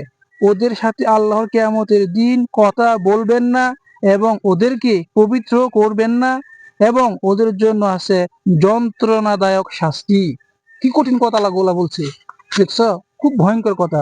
এরপর দাও আবার ১৭৫ নম্বর আয়াত সূরা বাকারারই, উলাইকাল্লাযীনা ইশতারাবু ad-দালালাতা বিল হুদা ওয়াল আযাব বিল মাগফিরাতি ফামা আসবারহুম আলান নার, এরা এমন লোক যারা হেদায়েতের বিনিময়ে গুমরাহি এবং ক্ষমার বিনিময়ে শাস্তি ক্রয় করেছে, তারা আগুন সহ্য করতে কতই না ধৈর্যশীল। দেখছো, এই যে দলালা শব্দ কি? ভ্রান্ত পথ। যারা এই টাকার বিনিময়ে দিনই কাজ করে, এটা কি পথ? ভ্রান্ত পথ। যে দলালা যে পথ শব্দটা আল্লাহ ব্যবহার করছে, টাকার বিনিময়ে তুমি যদি দিনই ইবাদতের কাজ চালাও, যতই ঘুরায় বেচা এই সেই, বা বিনিময় শুধু টাকা না, সম্মানের লোভ বা কোনো ক্ষমতার লোভ বা টাকার লোভ, যত ধরনের ঘুরায় পেঁচা যাই আসুক, যদি বিনিময় উদ্দেশ্য থাকে, এই দলালা যে শব্দটা ভ্রান্ত পথে ঢুকে যায়। তার মানে কি, বিনিময়ের কাজই করা যাবে না। আল্লাহ তাআলা কোরআন কিভাবে নিষেধ দিয়ে রাখছে। তারপরে দেখবো ৭৬ নম্বর আয়াত, এই ১৭৬ নম্বর আয়াত সূরা বাকারা বলছে কি, তাদের প্রতি শাস্তির হুকুম দেওয়া হয়েছে। কি? তাদের প্রতি কি শাস্তির হুকুম দেওয়া হয়েছে। তার মানে কি, এই বিনিময় নেওয়াটা আল্লাহ তাআলা কঠিন ভাবে নিষেধ রাখছে। কিন্তু এখন দেখছি মানুষ কি না কিভাবে হাদিয়া বা সময়ের বিনিময়, এটা কি আল্লাহ মালুম, আল্লাহ ভালো জানে তাদের নিয়ত কি, আমি জানি না। কিন্তু কোরআন যেভাবে বলছে এই বলে কাজ করা যাবে না, কারণ নবী রাসূলগণ কোন বিনিময় নেয় নাই। দুনিয়াতে তো নবী রাসূল আসছে, তারা কোনো বিনিময় নেয় না। তেন একটা প্রশ্ন আসতে পারে, তারা কি করে খাবে? আসতে পারে না, তারা কিভাবে চলবে? তো এর উত্তর আল্লাহ তাআলা কোরআনে দিয়ে রাখছে সূরা জুমারের ৯ এবং ১০ নম্বর আয়াতের মধ্যে। সূরা জুমারের সূরা জুমা ৯-১০ আয়াতের মধ্যে বলছে কি, তোমরা যখন আজান দেওয়া হয় জুমার দিন বা আজান সময়, ক্রয় বিক্রয় বন্ধ করো এবং নামাজের দিকে চুইটা আসো। আবার যখন নামাজ শেষ হয়ে যায়, فإذا قضيت الصلاة فانتشروا في الأرض وابتغوا من فضل الله واذكروا الله كثيرا لعلكم تفلحون, এটা ১০ নম্বর আয়াত। এটা বলতেছে কি, তোমরা জমিনে ছড়িয়ে পড়ো, নামাজ শেষ হওয়ার পর জমিনে ছড়িয়ে পড়ো এবং হালাল রিজিক তালাশ করো, আল্লাহকে অনুসরণ করো, আল্লাহ তাআলা বরকত দিব। আল্লাহ তাআলা তো না করছি না, আল্লাহ তো রাস্তা বাইর করে দিছে, তুমি ব্যবসা বাণিজ্য করো, অনুবে এক বরকত দিবি। কিন্তু এটা আমরা করি না, কারণ কোন নবী রাসূল বিনিময় নেয় নাই। দিনই কাজ আমাদের না, সকল নবীরাই কোনো বিনিময় নেয় নাই। সূরা হুদের মধ্যে আল্লাহ তাআলা বলছে, যা ৫১ নম্বর আয়াত, হে আমার সম্প্রদায়, এর বিনিময়ে আমি তোমাদের কাছে কোনো পারিশ্রমিক চাই না। আমার পারিশ্রমিক তো তার জিম্মায় যিনি আমাকে সৃষ্টি করেছেন। তবুও কি তোমরা জ্ঞান বুদ্ধি খাটাবে না? কি বলছে? যে পারিশ্রমিকটা কার কাছ থেকে নেবে? আল্লাহ তাআলার কাছ থেকে নেবে। হুদ আলাইহিস সালাম যে বিষয়টা বলছে। তারপর আরেকটা আয়াত আছে সূরা ইউসুফের ১০৪ নম্বর আয়াত, আমি তার জন্য তাদের কাছে কোনো পারিশ্রমিক চাচ্ছ না। এটা তো বিশ্বজগতের সকলের জন্য উপদেশ মাত্র। আমি তার জন্য তাদের কাছে কোনো পারিশ্রমিক চাচ্ছ না। এটা তো বিশ্বজগতের সকলের জন্য উপদেশ মাত্র। তো এই আয়াতের মধ্যে কোন এই যে নবী ইউসুফ আলাইহিসসালাম পারিশ্রমিক চান নাই আল্লাহ তাআলার কাছে, বিনিময় নেয় নাই। তারপর দেন সূরা ইউনূসের 104 নম্বর আয়াত আছে, কি বলছে আল্লাহ তাআলা, হে মানুষ, আমার দিন সম্পর্কে যদি তোমাদের কোনো সন্দেহ থাকে তাহলে জেনে রেখো, তোমরা আল্লাহকে বাদ দিয়ে যার ইবাদত করো আমি তাদের ইবাদত করি না, বরং আমি আল্লাহর ইবাদত করি যিনি তোমাদের মৃত্যু ঘটান, আর আমি আদিষ্ট হয়েছি মুমিনদের অন্তর্ভুক্ত হওয়ার জন্য। সূরা একটা আছে ইউনুস, আয়াত নাম্বারটা হচ্ছে 72। আর যদি তোমরা আমার আহ্বান থেকে মুখ ফিরিয়ে নাও তাতে আমার কোনো ক্ষতি হবে না, আমি তো তোমাদের কাছে কোনো পারিশ্রমিক চাচ্ছি না, আমার পারিশ্রমিক আছে কেবল আল্লাহরই নিকট, আমাকে আত্মসমর্পণকারীদের মধ্যে সামিল হওয়ার আদেশ দেওয়া হয়েছে। তো বিনিময়টা নেয় না, বিনিময়টা কি কোন নবীরাই নিচ্ছে না, কোন ইতিহাসেই নাই। কিন্তু আল্লাহ তাআলা বিনিময়টা কখন দিবে? সূরা ইয়াসিনের 54 নম্বর আয়াতের মধ্যে আছে, ফাল ইয়াউমা লা তুযলামু নাফসুন শাইআন ওয়া লা তুজজাউনা ইল্লা মা কুনতুম তা'মালুন। সূরা ইয়াসিনের 54 নম্বর আয়াতের মধ্যে আছে, আজ কারো প্রতি কোনো জুলুম করা হবে না, তোমাদের যে আমল করছিলে, কি তোমরা যে আমল করেছিলে তোমাদেরকে কেবল তারই প্রতিফল দেওয়া হবে। তখন প্রতিফল দেওয়ার সময় কখন হইল? মৃত্যুর পর। সালামুন কাওলাম মির রব্বির রহিম ওয়ামতাজুল ইয়াওমা আইয়ুহাল মুজরিমুন। তখন আল্লাহ তাআলা তাদেরকে সম্মানের সহিত সালাম দিবে এবং বিনিময় দিবে। এই বিনিময় আল্লাহ তাআলা পোষায় দিবে, এমন পরিমাণে দিবে যখন আমরা নেওয়ার আর থাকবে না, ওই যে নেওয়ার মতো ইচ্ছা শক্তি থাকবে না, আল্লাহ তাআলা এইভাবেই পোষায় দিবে। তাহলে আমরা দুনিয়া থেকে বিনিময় নেওয়াটা থেকে বিরত থাকি। আর যে আমরা হাদিয়াটা বলি, হাদিয়া একজন একজনকে দেওয়া যায়, এক বন্ধু আরেক বন্ধুরে উপহার করলো, এটা আল্লাহ রাসূল সাহাবীদেরকে বলছে, উৎসাহ দিছি। হাদিয়া দিলে কি হয়? মানুষের মধ্যে আন্তরিকতাটা, বন্ডিংটা বাড়ে, এটা খুব ভালো সুন্নত। হাদিয়া দেওয়া যায়, কিন্তু হাদিয়াটা যে কাজের বিনিময়ের সাথে হাদিয়া মিলাই দিই তাহলে কিন্তু আবার বোকামি, এটা অজ্ঞতা। কারণ এখন আমার বিনিময়টা, পারিশ্রমিকটা, বেতনটা যদি বলি যে হাদিয়া দিয়ে চালাই দিই, নামটা ঘুরাই দিই, এখন তাহলে এটা বোকামি ছাড়া কিছু হবে না।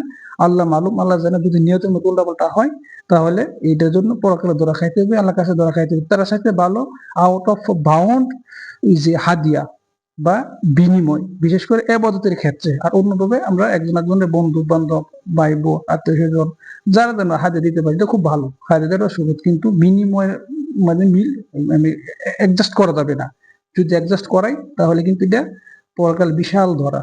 সবচাইতে ভালো কোন সাহেব একজন বিনিময় নেয় না। যেমন দাউদ আলাইহিস সালাম বিশাল সাম্রাজ্য চালাইতো, তার জন্য বাইতুল মাল থেকে জায়েদ ছিল, তারপর তারা ছেড়ে দিছে। কেন ছেড়ে দিছে? বিনিময় যদি অ্যাডজাস্ট হয়ে যায় এই ভয়ে, তখন তারা নিজে কাজ করে খাইছে। কোন নবী রাসূল, কোন সাহেব আজমাইন কোন মানুষের উপরে নির্ভরশীল ছিল না, মানুষের উপরে তারা নির্ভর ছিল না, বরং মানুষ তাদের উপর নির্ভর ছিল। তারা মানুষের উপর নির্ভরশীল, নিজে কাজ করছে, খাইছে, শ্রম দিছে, তারা ছিল আত্মনির্ভরশীল। আত্মনির্ভরশীল মানে কি? নিজে পরিশ্রম করে খায়, অন্যের প্রতি তারা ভরসা করে না, সবসময় আল্লাহর প্রতি ভরসা করে। ধন্যবাদ আলী ভাই, সুন্দর একটা উত্তর দিয়েছেন। তো আমার আরেকটা প্রশ্ন ছিল যে এই যে আমাদের মুসলমান ভাইরা, যে একজন বলে যে আমি সঠিক পথে আছি, আমি সঠিক কথা বলতেছি, আবার অপরজন বলে মানে সে নিজেও সঠিক পথে আছে, সঠিক কাজ করে, এই মিলে দুজনের মধ্যে সংঘর্ষ হয়, ঝগড়া বিবাদ, মারামারি, হানাহানি, কাটাকাটি হচ্ছে। হ্যাঁ, সেক্ষেত্রে এই বিষয়ে কোরআন কি বলছে বা কোরআন থেকে আমরা কি শিক্ষা নিতে পারি? যাক, আলহামদুলিল্লাহ, সুন্দর একটা প্রশ্ন করছো, যা গুরুত্বপূর্ণ একটা প্রশ্ন। বর্তমানে এটা হচ্ছে, কন্টিনিউটা হচ্ছে ইসলামের মাঠে, তারপর আরো নানান সব হয়ে থাকে। আসলে আমরা যদি কোরআনকে প্রশ্ন করি, উত্তরটা আমরা পাই। কোরআন কি বলে দেখেন, আল্লাহ তাআলা এই বিষয়ে কোরআনে বলছে, সূরা বাকারা 8 নম্বর আয়াত থেকে আপনার এই যে শুরু হয়েছে যে বিষয়গুলো নিয়ে, ওয়ামিনান নাসি মান ইয়াকুলু আমান্না বিল্লাহি ওয়া বিল ইয়াউমিল আখির ওয়া মা হুম বিমুমিনিন। কি বলতেছে? মানুষের মধ্যে এমন লোক আছে যারা বলে আমরা আল্লাহর প্রতি এবং আখিরাতের দিনের প্রতি ঈমান এনেছি, কিন্তু প্রকৃতপক্ষে তারা মুমিন নয়। কি আল্লাহ তাআলা বলতেছে কি? তারা মুমিন নয়, কিন্তু দাবি করতেছে আমরা মুমিন, মুসলিম, সঠিক, কিন্তু আল্লাহ বলতেছে কি তুমি মুমিন নয়। আল্লাহ যদি মুমিন না বলে, দাবি করে তখন লাভ নাই। ঠিক আছে না? আমাকে আমরা মুমিন তো আল্লাহর দেন, কিন্তু আল্লাহ বলতেছে মুমিন না, আমার লাভ করে এই দাবিটা বলা কোনো কাজে আসে নাই। তারপর দেখেন পরে আয়াতে কি বলছে, 9 নম্বর আয়াত সূরা বাকারা, ইখাদিউনা আল্লাহ ওয়াল্লাযীনা আমানু ওয়া মা ইয়াখদাউনা ইল্লা আনফুসাহুম ওয়া মা ইয়াশউরুন। তারা আল্লাহ ও মুমিনদেরকে প্রতারিত করে, আসলে তারা নিজেদেরকে ছাড়া অন্য কাউকে প্রতারিত করে না, কিন্তু এটা তারা উপলব্ধি করতে পারে না। তারা যে ভুলের মধ্যে আছে, দাবিটা যে ভুল, এটা তারা উপলব্ধি করতে পারে না। তারা যে বুঝে না এটাই বুঝে না, তারা যে বুঝে না এটাই বুঝে না, শুধু ভাবে কি দাবিতে আমরা সঠিক আছি, কিন্তু এটা উপলব্ধি করতে পারে না তারা। আল্লাহ তাআলা বলতেছে পরবর্তী আয়াত কি বলছে, সূরা বাকারারই 10 নম্বর আয়াত, ফি কুলুবিহিম মারাদুন ফাযাদাহুমুল্লাহু মারাদা ওয়া লাহুম আযাবুন আলীম বিমা কানু ইয়াকযিবুন। তাদের অন্তরে আছে বেদী, অতঃপর আল্লাহ তাদের বেদী বাড়িয়ে দিয়েছেন, আর তাদের জন্য রয়েছে যন্ত্রণাদায়ক শাস্তি, কারণ তারা মিথ্যাবাদী। কি বলছে? কারণ তারা মিথ্যাবাদী। এই যে মিথ্যাবাদীরা, এই কথাটা কোন দিকে টানছে? আমরা আগে বললাম যে ফাসাদ সৃষ্টিকারী বিভিন্ন যে আয়াতগুলা, রেফারেন্স গুলো আমরা দেখলাম, এগুলো হচ্ছে যে ওলামায়ে উম্মাহ এবং ওলামায়ে দাওলা, ওই যে দুই শ্রেণী আলেম যারা দুনিয়ামুখী, একটা হচ্ছে মধ্যম পন্থা, ওইগুলো থেকে এই ফাসাদ গুলো সৃষ্টি হয়, কিন্তু তারা বুঝতেই পারে না। তারা যে এগুলো করতেছে তারা নিজেরা বুঝতে পারতেছে না আসলে কি। কারণ আল্লাহ তাআলা বলতেছে তোমরা সঠিক পথে নাই, দাবি করলে তো হচ্ছে না। তারপরে দেখো আরো নিচে আমরা কোরআনে কি বলছে আল্লাহ তাআলা, 11 নম্বর আয়াত সূরা আল বাকারারই, وَإِذَا قِيلَ لَهُمْ لَا تُفْسِدُوا فِي الْأَرْضِ قَالُوا إِنَّمَا نَحْنُ مُصْلِحُونَ। তাদেরকে যখন বলা হয় পৃথিবীতে ফাসাদ সৃষ্টি করো না, তারা বলে আমরা তো সংশোধনকারী। তারা কি বলে? সংশোধনকারী। কিন্তু পরে তাআলা কি বলছে, আলা ইন্নাহুম হুমুল মুফসিদুনা ওয়ালাকিন লা ইয়াশউরুন। মূলত তারাই অশান্তি সৃষ্টিকারী, কিন্তু তারা তা বুঝতে পারে না। মূলত কি তারা নিজেরই অশান্তি সৃষ্টি কারণ, কিন্তু এটাই তারা বোঝে না। কারণ কি তারা তো দুনিয়াবি লোক, ওই যে ইজমাকিয়াত, বিভিন্ন উলামায়ে কেরামের মতভেদ, বিভিন্ন এতে যে শুরু করে, আসলে মতভেদ উলামায়ে কেরাম না, মতভেদ থাকবে কোরআন। কোরআনের উপরে তো কোন উলামায়ে কেরাম বা কোন হাদিস বা কোন ইজমা কিয়াস হয় না, যে সলিউশন আল্লাহ কোরআনে দিয়ে রাখছে সুন্দরভাবে, আমরা এটা নিয়ে কেন খোদাই করবো, রাস্তা বের করবো এই জায়গা থেকে, যেগুলো কোরআনে স্পষ্ট নাই, তখন আমরা হাদিস, আল্লাহ রাসূলের জীবনী, এগুলো আমরা তালাশ করবো। মানে কোরআনের কাছাকাছি, কোরআন থেকে যখন দূরে চলে যান, তখন আমাদের ভিতরে বিভিন্ন ধরনের রোগ সৃষ্টি হয়ে যাবে। আর একটা বিষয় হচ্ছে কি, যাদের ভিতরে আদনা পরিমাণ, এমনকি সরিষা পরিমাণে যদি কোনো ধান্দা থাকে বা উদ্দেশ্য থাকে, হোক সম্পদের লোভ, সম্মানের লোভ, বড়ত্বের লোভ, ক্ষমতার লোভ, যে ধরনের লোভটা হোক না কেন, এই লোভ দ্বারা দিনই কাজ, আল্লাহর কাজ করা সম্ভব না। কারণ কেন? তার ভিতরে লোভে কাজ করে। এটা হচ্ছে ত্যাগের জিনিস। আল্লাহ তাআলা তো আরো এই বিষয়ে কথাই আছে সূরা বাকারাতে, তোমার ওয়ালানাবলুওয়ান্নাকুম বিশাইইম মিনাল খাউফি ওয়াল জু'i ওয়া নাকসিম মিনাল আমওয়ালি ওয়াল আনফুসি ওয়াস সামারাত ওয়া বাশশিরিস সাবিরিন। আল্লাহ তাআলা এত বলতে কি, মানুষ তো অভাব, ক্ষুধা, বিভিন্ন দিক দিয়ে কষ্ট দিয়ে পরীক্ষা করবে। দুনিয়াটা কি পরীক্ষার জায়গা, দুনিয়াটা কি পরীক্ষার জায়গা, তো পরীক্ষাটা কি করবে? আমরা যে বিনিময় নিই, বিনিময় দিব আখিরাতে, বিনিময় তো দুনিয়ার জায়গা না। এই যে দুনিয়াতে আমরা কাজ করবো, এর ফল দিব আখিরাতে। যেমন সূরা ইয়াসিনের তোমার এই যে 51 নম্বর আয়াতে এই আলোচনাগুলো পাওয়া যায়, অনুফিকু ফিস-সূর ফাইযা হুম মিনাল আযযাফি ইলা রাব্বিহিম ইয়ানসিলুন। যখন সিংহে ফুঁক দিবে, তখন মানুষ ঘুম থেকে উঠবে, তখন তারা বলবে কে আমাকে ডাকলো। তখন পরের আয়াতে বলতেছে কি, ইন কানাত ইল্লা সাইহাতান ওয়াহিদাতান ফাইযা হুম জামিউন লাদাইনা মুহদারুন। এই যে আয়াতগুলো আছে প্রাসঙ্গিকগুলো, তো অনেক সময় কি কয়, তাদের বিনিময় নেওয়ার সময় হচ্ছে। বিনিময় নেওয়ার সময় কখন হবে? যখন হাসরের দিন শুরু হবে। তারপরে দেখেন কি বলছে আল্লাহ তাআলা, যে ফাসাদ সৃষ্টিকারীরা কারা? ফাসাদ সৃষ্টি করে যারা দুনিয়ামুখী আলেম, যারা দাবি করে কোরআনের সাথে, আল্লাহ রাসূলের জীবনের সাথে তাদের মিলে না, চলাফেরা যেটা মিলে না, এরাই ফাসাদ সৃষ্টিকারী। দাবি করলে লাভ নাই, কারণ আল্লাহ তাআলাই বলছি। পরে কি বলছে 13 নম্বর আয়াত সূরা বাকারা, وإذا قيل لهم آمنوا كما آمن الناس قالوا ونؤمن كما آمن السفهاء ألا إنهم هم السفهاء ولكن لا يعلمون। যখন তাদেরকে বলা হয় যে সকল লোক ঈমান এনেছে তাদের মতো তোমরাও ঈমান আনো, তারা বলে নির্বুদ্ধের যেমন ঈমান এনেছে আমরাও কি তেমনি ঈমান আনবো। আসলে তারাই নির্বুদ্ধ, কিন্তু তারা তা বুঝতে পারে না। নিজেরাই নির্বুদ্ধ, এটা তারা বুঝতে পারে না। তো এই জায়গাটা আল্লাহ কি বলছে? ঈমান কার মতো আনতে? আমিনু কামা আমানান নাস, বলছে হে ঈমানদারগণ তোমরা ঈমান আনো কার মতো? নাস শব্দ মানে সাহাবী আজবাইন জন্য বোঝাচ্ছি, সাহাবীদের মতো ঈমান আনো। কাদেরকে বলতেছে? ঈমানদার কি বলতেছে তোমরা ঈমান আনো কাদের মতো? সাহাবীদের মতো। এই সাহাবীদের সাথে আমাদের এগুলো মিলাইতে হবে। সাহাবীদের সাথে মিলে মোটামুটি বর্তমানে আমরা দেখি তাবলীগের যে কাজটা বিনিময় ছাড়া কাজ করে, এই কাজটা সাহাবীদের সাথে প্রায় মিলে, হয়তো একটু কম বেশি হতে পারে কিন্তু প্রায় মিলা যায়। একমাত্র তাবলীগটা দিনে নিজের পকেটে খরচ করে করে বিনিময় ছাড়া আল্লাহ তাআলা কাজ করে। যে আমরা বর্তমান যে ফ্যাশন গুলো দেখতেছি এগুলো একটা মাধ্যম ঢুকে গেছে। দুনিয়াবি যে স্বার্থবাদী মানুষগুলো আছে ওরা এর ভিতরে ঢুকছে, শুধু দাবি করতে আমি সঠিক আছি, কিন্তু আসলে না। সঠিকের দ্বারা বিনিময় ছাড়া কাজ করে। আর আমরা অনুসরণ কাকে করবো? সূরা ইয়াসিনের 21 নম্বর আছে ইত্তাবিউ মান লা ইয়াসআলুকুম আজরাও ওয়া হুম মুহতাদুন। সূরা ইয়াসিনের 21 নম্বর আছে তোমরা অনুসরণ করো যারা বিনিময় ছাড়া দিনই কাজ করে, তারাই সঠিক পথ প্রাপ্ত। আল্লাহ তাআলা বলে দিয়েছে, গাইডলাইন দিয়েই রাখছে, তোমরা অনুসরণ করবা কারে? যারা বিনিময় ছাড়া কাজ করে। সূরা ইয়াসিনের 21 নম্বর আয়াত। তাহলে তো আমরা যদি বলি যে আলেমে ওলামায়ে কেরামদের অনুসরণ করা, ওলামায়ে কেরাম অনুসরণ করবো কোন ওলামায়ে কেরাম? যেগুলা হচ্ছে ওলামায়ে মিল্লা, যে আমরা আগে পড়লাম, ঠিক আছে না? তো ওই গাইডলাইন থেকে থেকে আমাদের আগাইতে হবে, আন্তর্জাতিক ঘুরলেই হবে না। তারপরে আছে কি وإذا لقوا الذين آمنوا قالوا ونؤمن وإذا خلوا إلى شياطينهم قالوا إن معكم إنما نحن مستهزئون।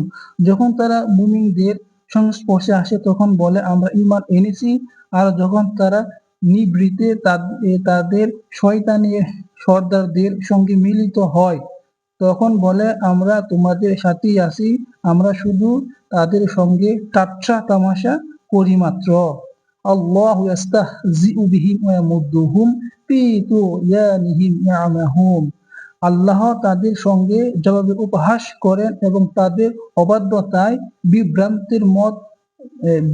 বিভ্রান্তের মতো তাদেরকে ঘুরে মরার অবকাশ দেন।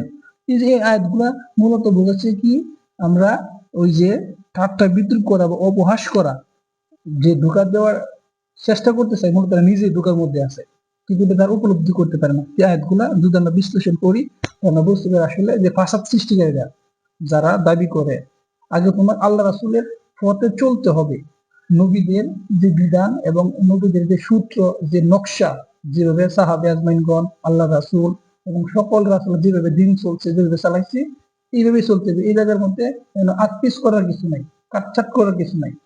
এগুলা সমাধান করে রাখছি আল্লাহ রাসূল এবং আল্লাহ নিজে, এগুলা করে রাখছে। যাই আল্লাহ তাআলা আমাদেরকে যে সঠিক যে দিন বা সঠিক মুভমেন্ট হওয়ার সিদ্ধান্ত করে। আমিন। ধন্যবাদ ভাই। আমার একটা প্রশ্ন ছিল, তাহলে আমরা কাদেরকে অনুসরণ করব এবং আমরা কোন পথে ইবাদত করব? জি আলহামদুলিল্লাহ, সুন্দর একটা প্রশ্ন। তো এই বিষয়ে কোরআনকে প্রশ্ন করলে আমরা উত্তরটা পাচ্ছি কি? দেখো সূরা তাওবার 19 নম্বর আয়াতে বলতেছে কি, তোমরা যারা ভ্রান্ত পথে আল্লাহ সন্তুষ্টি খুঁজে এমন জালিম সম্প্রদায়কে আল্লাহ সৎ পথে পরিচালিত করেন না। তো ভ্রান্ত পথটা কি? যেটা পথটা আল্লাহ রাসূলের সাথে মিলে না, এটা হচ্ছে ভ্রান্ত পথ। আল্লাহ রাসূলের সাথে আরেকটা আয়াত আছে, যদি একটা দিই সূরা আল ইমরানের তোমার 85 নম্বর আয়াত, আর যে ব্যক্তি ইসলাম ব্যতীত অন্য কোন দিন গ্রহণ করতে চাইবে কখনো তার সেই দিন কবুল করা হবে না এবং আখিরাতে সেই ব্যক্তি ক্ষতিগ্রস্তদের অন্তর্ভুক্ত হবে। এই দুটো আয়াত আমরা যদি বিশ্লেষণ করি তাহলে আমরা পাই অনুসরণ করতে হবে একমাত্র আল্লাহ রাসূলের রাস্তা। আল্লাহ রাসূলের রাস্তা বর্তমানে আমরা শুধু পাচ্ছি একটাই, তাবলীগের যে রাস্তাটা, যে দাওয়াতে যে মেহনতের রাস্তা, বিনিময় ছাড়া যে কাজগুলো করে। এখন আমরা কাকে অনুসরণ করব? ইবাদতের ক্ষেত্রে হচ্ছে আল্লাহ রাসূলের যেভাবে করছে। বর্তমান ওয়াজ মাহফিল করে ভালো কাজ, কিন্তু সুন্নত তরিকা এটা পড়ে না। তারপরে মাদ্রাসায় এবার শিক্ষা দেয় ভালো কাজ, এটা উদ্দেশ্যের উপর নির্ভর করে। এই কাজগুলা উদ্দেশ্যের উপর নির্ভর করে, কিন্তু কাজটা ভালো কিন্তু সুন্নত তরিকায় পড়ে না। আল্লাহ রাসূলের জামানায় এরকম ভাবে ওয়াজ মাহফিল করা বা এই মাদ্রাসা করা, মাদ্রাসা তো প্রতিষ্ঠিত হয়েছে এই 1865 না কত সাল মেবি এরকম টাইমে প্রতিষ্ঠিত হয়, কিন্তু আল্লাহ রাসূল মাদ্রাসা প্রতিষ্ঠিত করে নাই। এগুলো হচ্ছে প্র্যাকটিক্যাল দিনী কাজগুলা। তাহলে আমাদেরকে অনুসরণ করতে হবে আল্লাহ রাসূল যেটা বর্তমানে আমরা খুঁজে পাই তাবলীগের যে কাজটা বিনিময় ছাড়া করে। এবং আমরা কার অনুসরণ করব? এটা আল্লাহ তাআলা কোরআনে বলছে, সূরা ইয়াসিনের 21 নম্বর আয়াতে আছে, ইত্তাবিউ মান লা ইয়াসআলুকুম আজরান ওয়া হুম মুহতাদুন। তোমরা মান্য করো এদেরকে যারা তোমাদের কাছে কোনো প্রতিদান চায় না, উপরন্ত তারাই সঠিক পথে পরিচালিত। এটা কে বলছে? আল্লাহই বলছে, তারা সঠিক পথে পরিচালিত যারা বিনিময় ছাড়া আল্লাহ তাআলার কাজ করে। তারপর আরেকটা আয়াত আছে তোমার সূরা আন-নিসার 59 নম্বর আয়াত। এই আয়াতটা যদি আমরা বিশ্লেষণ করি, হে ঈমানদারগণ, তোমরা আল্লাহর অনুগত হও এবং রাসূলের অনুগত হও এবং তোমাদের মধ্যকার কর্তৃত্বস্থানীয় ব্যক্তিগণের মানে তোমাদের মধ্যে যারা জিম্মাদার বা আমির সাহেব যারা থাকে, যেটা আমরা বলি আমির সাহেব বাংলাতে, এদেরকে অনুসরণ করা, আমির মূলত অনুসরণ করা। যদি কোনো বিষয়ে তোমাদের মধ্যে মতভেদ ঘটে তাহলে সেই বিষয়কে আল্লাহ এবং রসুলের নির্দেশের দিকে ফিরিয়ে দাও। যদি তোমরা আল্লাহ এবং আখিরাত দিবসের প্রতি ঈমান এনে থাকো, এটাই উত্তম এবং সুন্দরতম মর্ম কথা। যে কথাগুলো বলছে আল্লাহ তাআলা, আমরা কোরআন আল্লাহ তাআলা বললেই দিয়েছে আমরা কারে অনুসরণ করব। এখন আমরা শুধু বলি যে বর্তমানে যে কথাগুলো শুনি, এই আলেম ওলামারা বলে আলেমের কাছে থাকো, আলেমের কাছে থাকো, হ্যাঁ সুন্দর কথা, কিন্তু আলেমের কাছে থাকবো কোন আলেম? কোরআন আল্লাহ বলতেছে মুমিনদের সাথে অনুসরণ করো, যে আয়াতটা পাই সূরা 21 ইয়াসিনের, ইত্তাবিউ মান লা ইয়াসআলুকুম আজরান ওয়া হুম মুহতাদুন। মানে যারা বিনিময় ছাড়া কাজ করে, যে আলেম ওলামারা বিনিময় ছাড়া কাজ করে তাদের সাথে থাকাটা ভালো। কারণ আল্লাহ তাআলা তো গাইড দিয়ে দিছে, শুধু সকল আলেমকে অনুসরণ করলেই হবে না। কারণ আলেমের তিন প্রকার, একটা আছে উলামায়ে উম্মাহ, উলামায়ে দাওলা, ওই দিক চলে গেলে তখন ইমান নষ্ট করে ফেলায়। এই দিক থেকে সাবধান থাকতে হবে। উলামায়ে মিল্লা, যে নবীদের সাথে সাহাবীদের সাথে যে মিলে, এই আলেম থেকে আমাদের ফলো করতে হবে। কিন্তু এটা আমাদের একমাত্র বর্তমানে আমরা খুঁজে পাই শুধু তাবলীগের কাজটা, মানে দ্বীনি কাজ, দাওয়াতের কাজ বিনিময় ছাড়া করে। যাই আল্লাহ তাআলা আমাদেরকে যে কথা বলছি এই কথার উপরে সঠিকভাবে চলার তৌফিক দান করি। আমিন। ওয়া আখির দাওয়ানা আনিল হামদুলিল্লাহি রাব্বিল আলামিন।